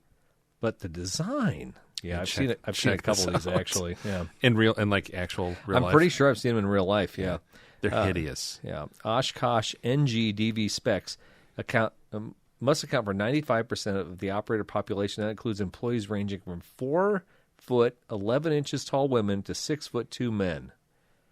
And whoa, battery. Lithium ion? What's going on here, Daryl? So is this a hybrid or is this a full-blown EV? I believe it is. I think you can get them outfitted in either one. Okay. Or it might be, like a hybrid setup. I honestly don't know. I know they kind of had some pre-production ones that have trickled out. I've seen one of these in real life too, and I'm like, I thought that wasn't coming for a few years. They run basically with a Ford EcoBoost 2-liter. And I wouldn't be surprised. I think is it a 8F35, an 8-speed automatic of some Yeah, some 8F regard. 35. So I think there is an actual, like an ICE version and then an electric version for kind of city, deliveries. The reason, obviously, to me, they look like a ball cap with wheels. They don't look too far removed from the old LLC or LLV. No, kind of goofy. The proportions are wrong. Yeah. But if you look at it this way, it's think of how many packages an average U.S. Postal Service person delivers now compared to, when did they start? 86?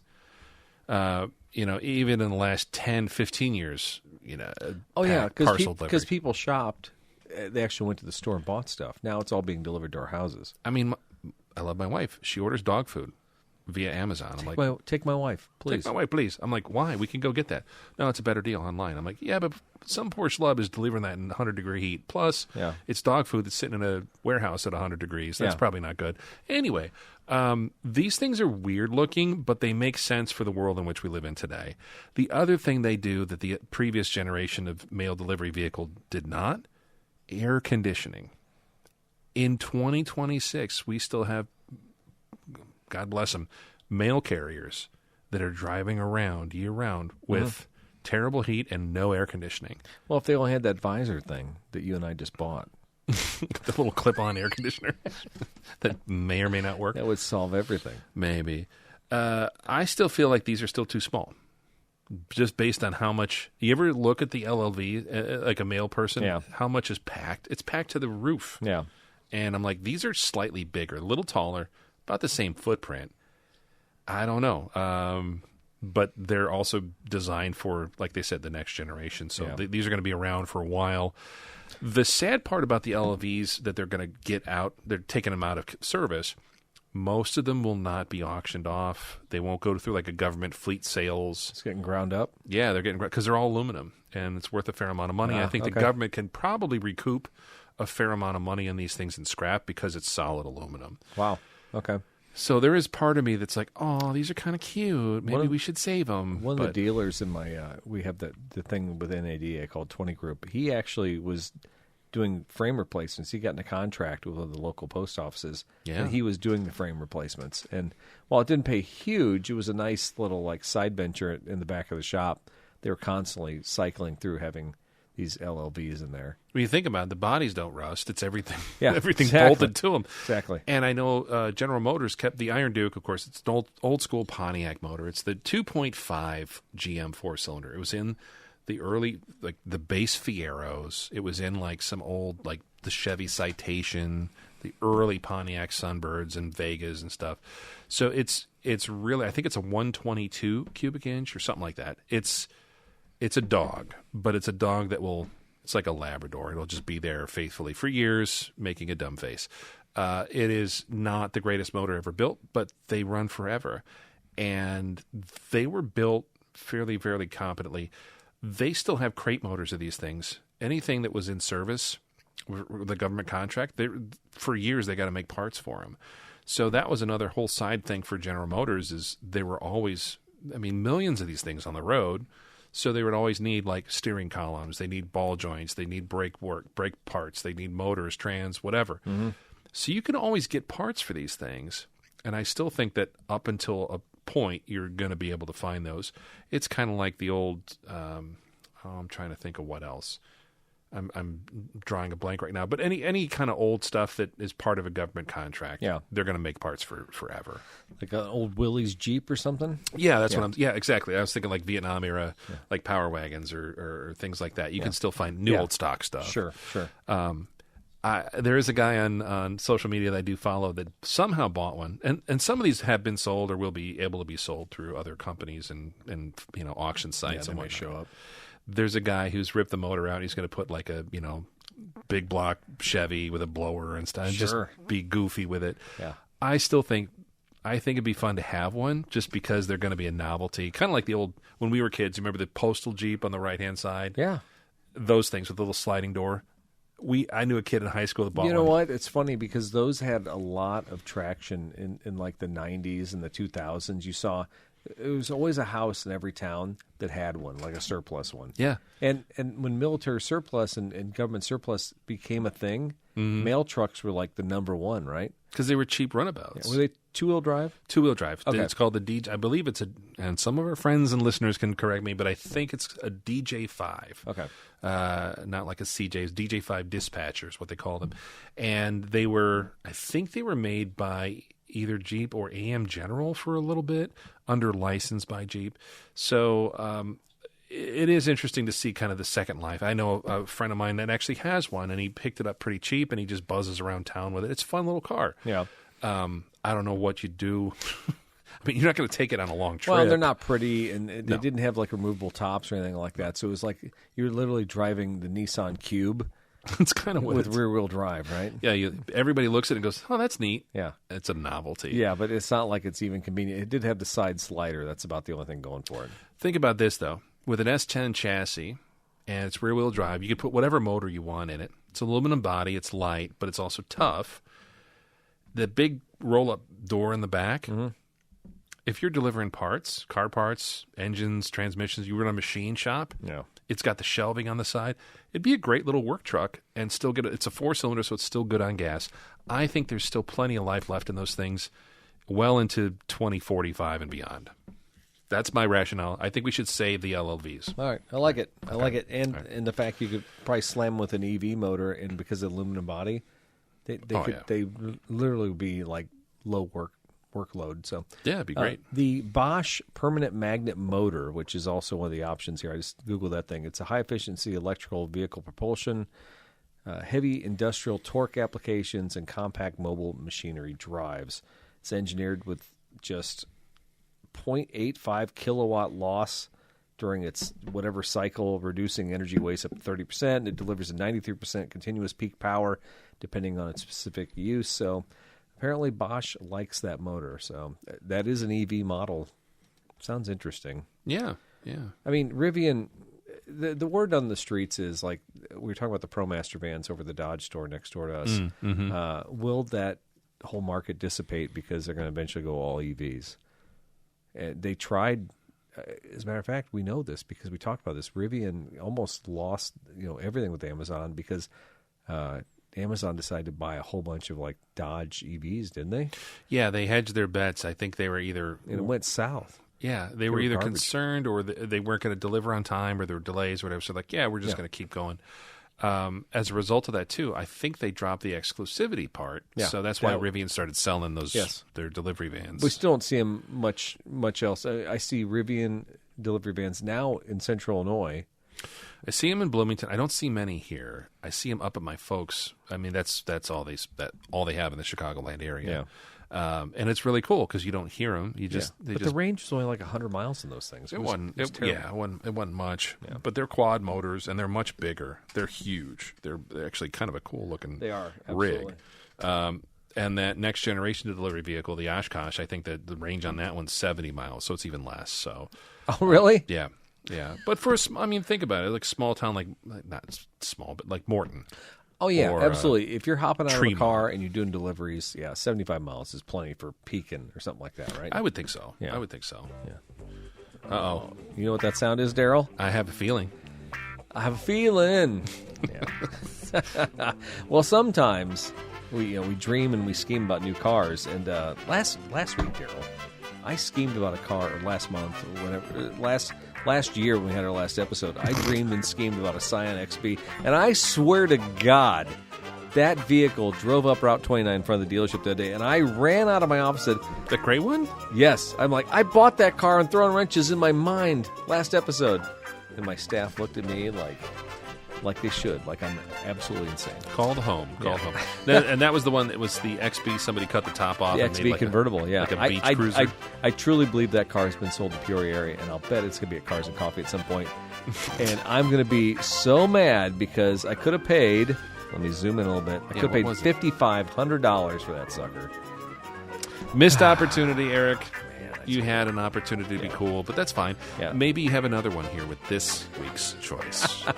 That's Cars of the Week, folks. We dream and we scheme. We don't really buy anything, but we talk about it. And when we talk about it, as I learned in the Catholic Church, that makes it kind of true, and you should say confession, right? I'll take your word for it. All right. Daryl, I have a gem this week. Actually, this might surprise you because this might be the most tame and moderate selection I've had in a long time. It's pretty normal, yeah. So in Sibley, Illinois, lovely Sibley, Illinois, a little Toyota showed up. It's a 2003 MR2 Spider convertible. Great little cars, but they burn oil like big dogs. There's one thing about this engine that everybody knows, that four-cylinder. It was in the Corollas, and it went into the MR2s. This is a rear-engine car, mid-engine car, rear-wheel drive. But there's something about this engine that the rings stick or something, and they all burn oil. So if somebody tells you they don't burn oil, they're lying to you. Okay. That's just a fact, okay? I'm going to zoom in a little bit because I made this maybe just a little bit too tight for me to see it. I remember this generation. They didn't make them like this too long, so, right? I'm not a big person. Angela's not a big person. This car is so small, this 2003 MR2 Spider, that even as I try and get in and out of this car, I bang my knee on it. And before I even had children, I thought, this would be a great car. This would be fun. We've had convertibles. We've had Toyotas for years. Let's buy one of these. Angela and I looked at each other. We're like, where can we put our golf clubs? There's not even a trunk or a storage. This isn't like a Corvette where you have space behind the engine. There's nothing. Really? There's advice online that says take the spare tire out of the frunk. That's a great idea, right? Let's go on a road trip and remove the spare tire. And maybe you could stick like a duffel bag of clothes in there. Yeah. This car is tight. It's literally worse than any Spider from Fiat or anything like that. So this car is 102,000 miles. It's got an automatic transmission, which is kind of a downer. It's convertible. They're all convertibles. It has a set of wheels that go with the car, aftermarket stereo, custom black and silver leather seats, aftermarket seat covers installed to protect them, $5,500 or best offer. No trades, no deliveries, rebuilt title in hand. Rebuilt title. Daryl, that must be why it's $5,500, because if I find one of these in decent shape, they're all double this price. They're all 10 plus, 10, yes, 12? Absolutely. Actually, I double-checked the price on this because I thought $5,500 seemed really cheap.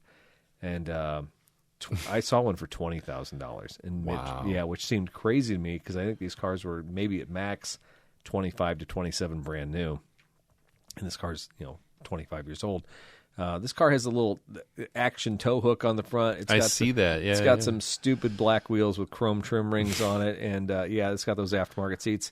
But for $5,500, an automatic Toyota that I could buzz around for the summer, I'll bet you even my son, who's disproportionate to this car, would probably take it and drive it all summer, right? Yeah, Aiden would have as much fun getting into that as I would, I think. Is there a dash relocation modification you can make? Yeah, you almost need to take like a Sawzall and just like chop out like a maybe just a looser angle so your knee doesn't like whack on something when you get in there. What was it, Police Academy with Hightower, where he like takes the front seat out and sits in the back of the Honda? Yeah, that's what Aiden would have to do. Fun car, $5,500. I'm really looking at the practicality. I mean, honestly, $5,500. That's a weekend in Vegas. Yeah, right? That's a fun weekend in Vegas. The rebuilt title is the problem. So I'm not super familiar. I've heard of salvage titles. Yeah. I've obviously bought and sold and whatever enough cars. I know what the title is. In Illinois, what's a rebuilt title? It's a great question. I don't know exactly what that means. Something that was salvaged and then fixed and then inspected or something? So that's what I would assume. Yeah, it's been taken DMV inspected for lights and quality and all that stuff. But if you were driving down the road and you got in an accident and the car completely vaporized, you'd be like, well, it did have a rebuilt title. He should have known better. We told him. Yeah. I'm sorry that your estate gets nothing. Kudos for you for picking something kind of fun and normal. Also, these things look...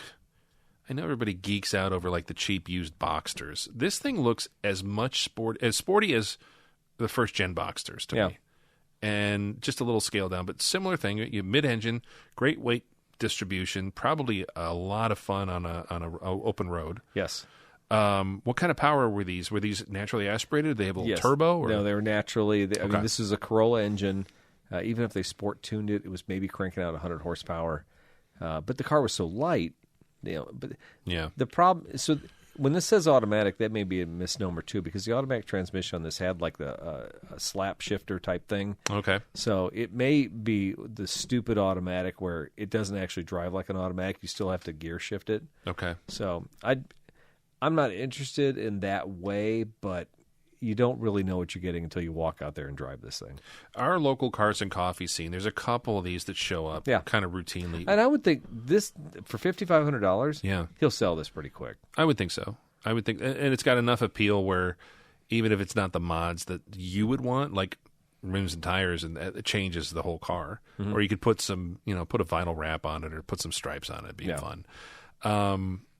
The generation before this is the one that always kind of lit my fire because there was, I think they just had a little like wider stance and they just seemed a little cooler. They were not wider. They may seem like they were wider, but they were actually smaller. A little smaller car. They were, yeah. Okay.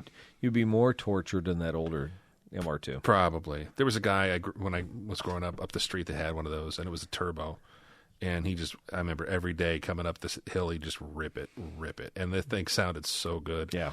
And years later, I found out, a little turbo, mid-engine. The thing was a hot little car. They were.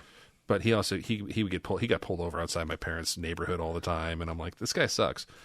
He actually worked at a Honda dealer, but that was his daily. Was a hopped up Toyota MR2. So it's funny. Back in like the mid '90s or late '90s, I traded for an MR2 turbo 5-speed, red with black leather and T-tops.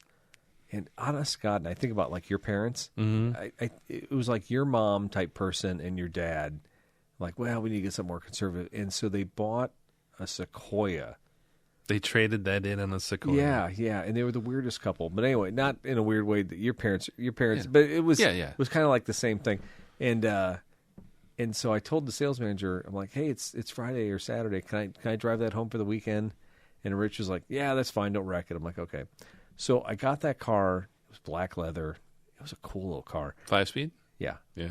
And I took it, back then I lived in Delavan, so I took it down 98, and then I went to Springfield Road, and I just got on Springfield Road. And then south of Dillon, it goes down the Mackinac Valley.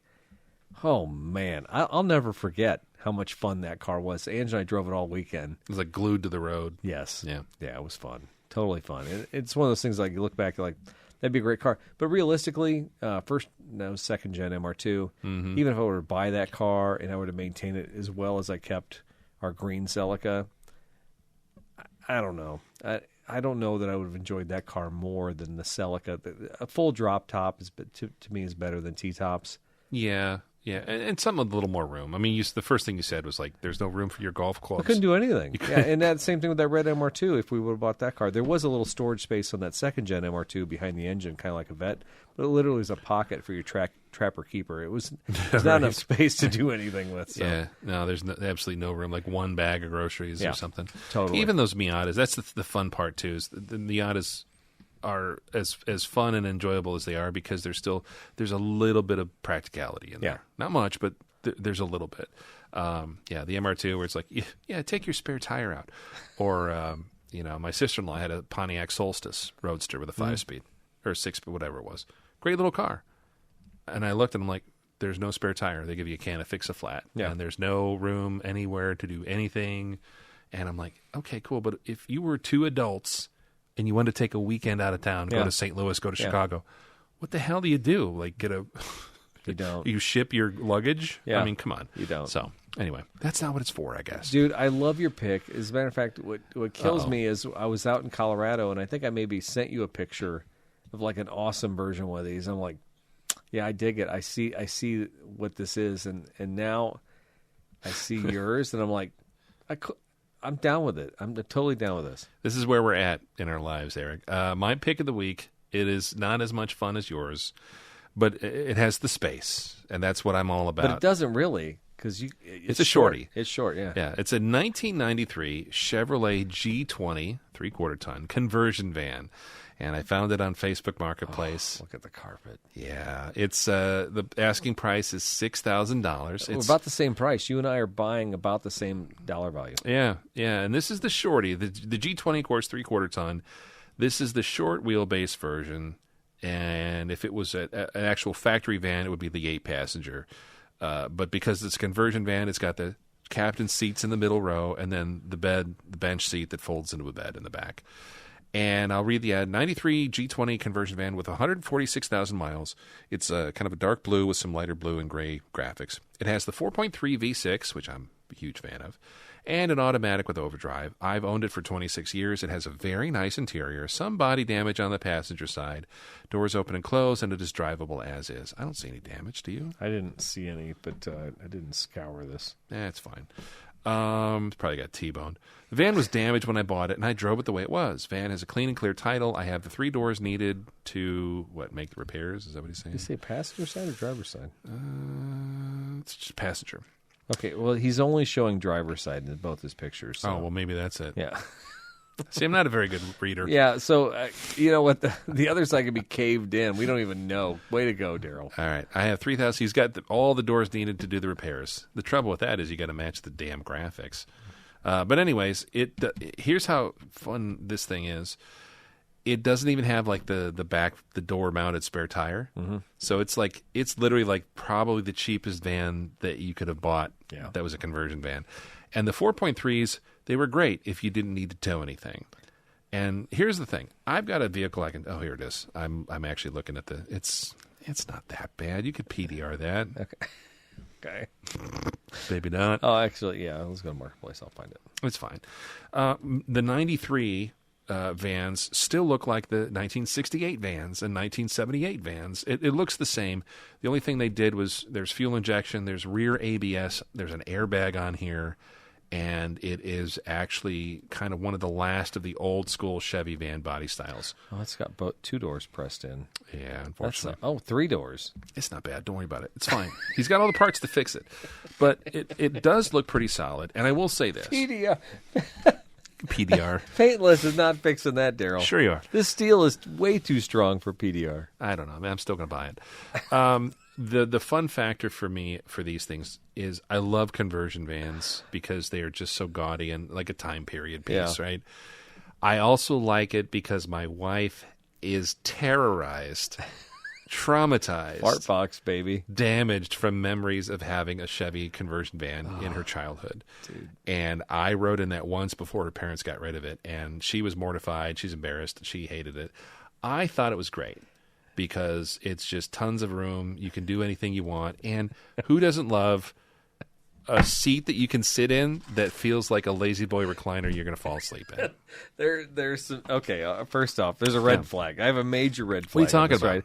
Okay, it's the deal of the century. First off, the discoloration of the carpets on the floor make me wonder about how many times they've been steam cleaned. But the biggest problem I have right now is like the duvet cover that's thrown over the third row seat. In the back? First off, that seat, everything else looks in working order. He could prop that seat up and he could show it as a respectable third row seat.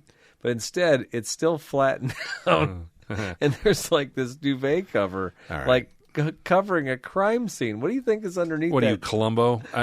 Put down the magnifying glass. Hey, I don't know, if it, what I'm seeing here, but what if I pull that cover off? It's a pretty good Peter Falk.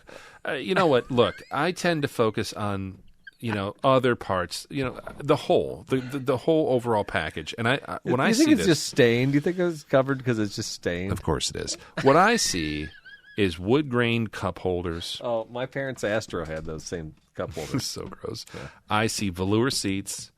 Mm-hmm. I didn't see the carpet discoloration until you mentioned it. And now I think there might be some sort of crime scene in the back. However, I think the statute of limitations is expired, and this is still a very good bargain. And that 4.3, Eric, that's going to run forever. Oh, no, I agree. The 4.3 is definitely the engine to get. The 2.8 is, you'd have to walk away, right? It's going to outrun whatever charges come out of this manslaughter case / Facebook ad. Now I don't want it anymore. You actually just, I'm good. I'm sitting in the second row of the seat right now. In second row, I'm looking up at the passenger side seat in front of me. Maybe Mom's sitting up there. Yeah. And there's a mat pocket that's in this custom upholstery, and I'm just wondering if I go to pull something out of there right now, if all the elastic just turns to dust and just it stretches out looser than a collared shirt that has been worn by somebody working construction for 2 days straight. Yeah. That elastic is gonzo. Also, something else that's gone, probably the undercarriage of this vehicle. Because here's the other part. I just realized this has got Wisconsin plates. And it's a 30-plus-year-old vehicle from Wisconsin. I'm only doing all this because Daryl found a better value than me in some ways. But I'm going to shoot a hole in it. No, it's fine. It's fine. Eric, every car I bought from Wisconsin, I've bought 3 of them now. They've all turned out to be absolute dog doo-doo underneath. Yeah. And I buy them because, they look nice. They're shiny on the top. Yeah. And underneath it is 30 years of salt. So there's probably, if you drove this, it doesn't have a roof rack, so it wouldn't whistle from there. It'd whistle from the Swiss cheese that are the floorboards and the cross members. Just think of the Christmas tree you could strap to this and relive memories with your family. To be honest, wouldn't it be cool to take like a little road trip in one of these? Oh, yeah. No, I except for, I don't know what's under that blanket. Is it blood? You don't have to sleep there. Okay. Is it just like threadbare fabric from where people have been like rubbing to sleep? All right. This is PG-13. Bottom line is, I still stand by my choice, even though I'm going to have nightmares about it. Thank you. What is under that duvet? Wow, what a great selection, Daryl Scott. I try. For $6,000. Who can fault you on that? You undercut me this time, but that's fine. You win. I'll find a better one next week. Will ya? Maybe. Sorry. Probably not, Yeah, though. you know what? As we get to the end of the show here, we're 2 hours deep, and Eric can't find the outro theme. Oh, my God. You have to hit Shift, Select, Alt, F5. Yeah, no. You know what? I'm not doing Moment of Musk. You're not going to do your two-factor authentication? It is what it is. Okay, So that's fine. I don't know where it's at. Hey, I think we've reached the end of this one. We might have reached the end of our road. But that's a great selection. Cars of the Week is always a joy to me. It is fun. I felt like, oh, mine's pretty practical. I could actually do this. There's something about this. I could maybe even sell this to my wife. Should I need a third Toyota convertible in my garage? Not likely, but it does fill a certain need. Yeah, and then I thought the fart box that Sarah would just totally be against. Oh my gosh! But then once we got to the crime scene on the third row, I just can't imagine Sarah wanting to do it. This is one of those vehicles you pull up and you show, just like this guy in the ad, you show everybody the driver's side. Yeah. As a matter of fact, you pull into the car show and you make sure that go around the block to come the other approach just to so nobody sees the side that's and then bashed. You quickly open the doors because those are the doors that are damaged, right? And nobody would be the wiser. Dude, here. We're talking through this, memories just keep coming up. My dad and I used to go to a car show every summer in Union Grove, Wisconsin, close to the drag strip. And one year, we'd always take the old Chevy, whatever. And there was one year we showed up, and some guy had an old Chevy van with the door. It was orange, and the doors were open, and it had the bed folded out, and it was orange shag carpet on the walls and disco ball, maybe. Here's what I remember about that. I remember he had, it was probably a CD player, but it might have been a cassette with auto reverse. It was Ozzy Osbourne's No More Tears on loop. It was on repeat. No more tears. Yes.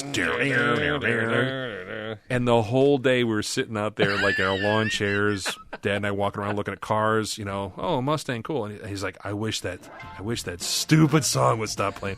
What the hell's that guy bringing that thing here anyway? It's not a cool car.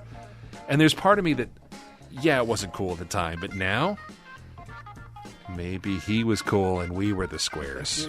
So the thing is, don't you wish you would have got a picture of the owner with the car? Oh, no.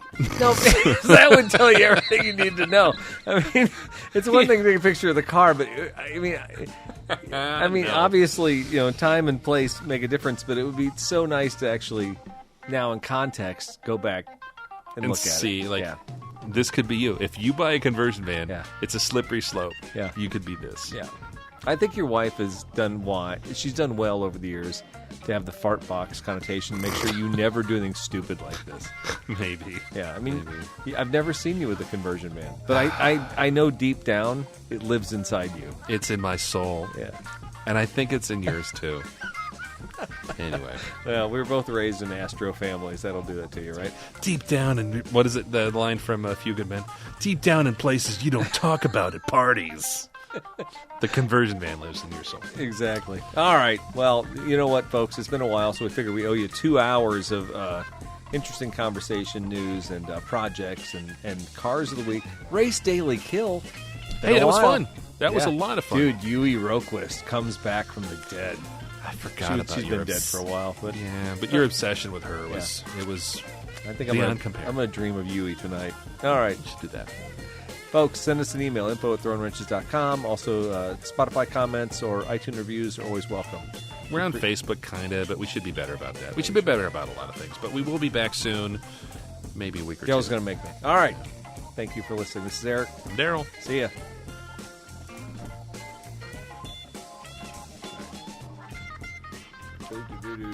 That was fun. Dude, this was, that's a Hall of Fame. Right? That's I got a amazing. six-pack of that. I'm going to see if I can get my hands on some of that, because it's brewery only, probably.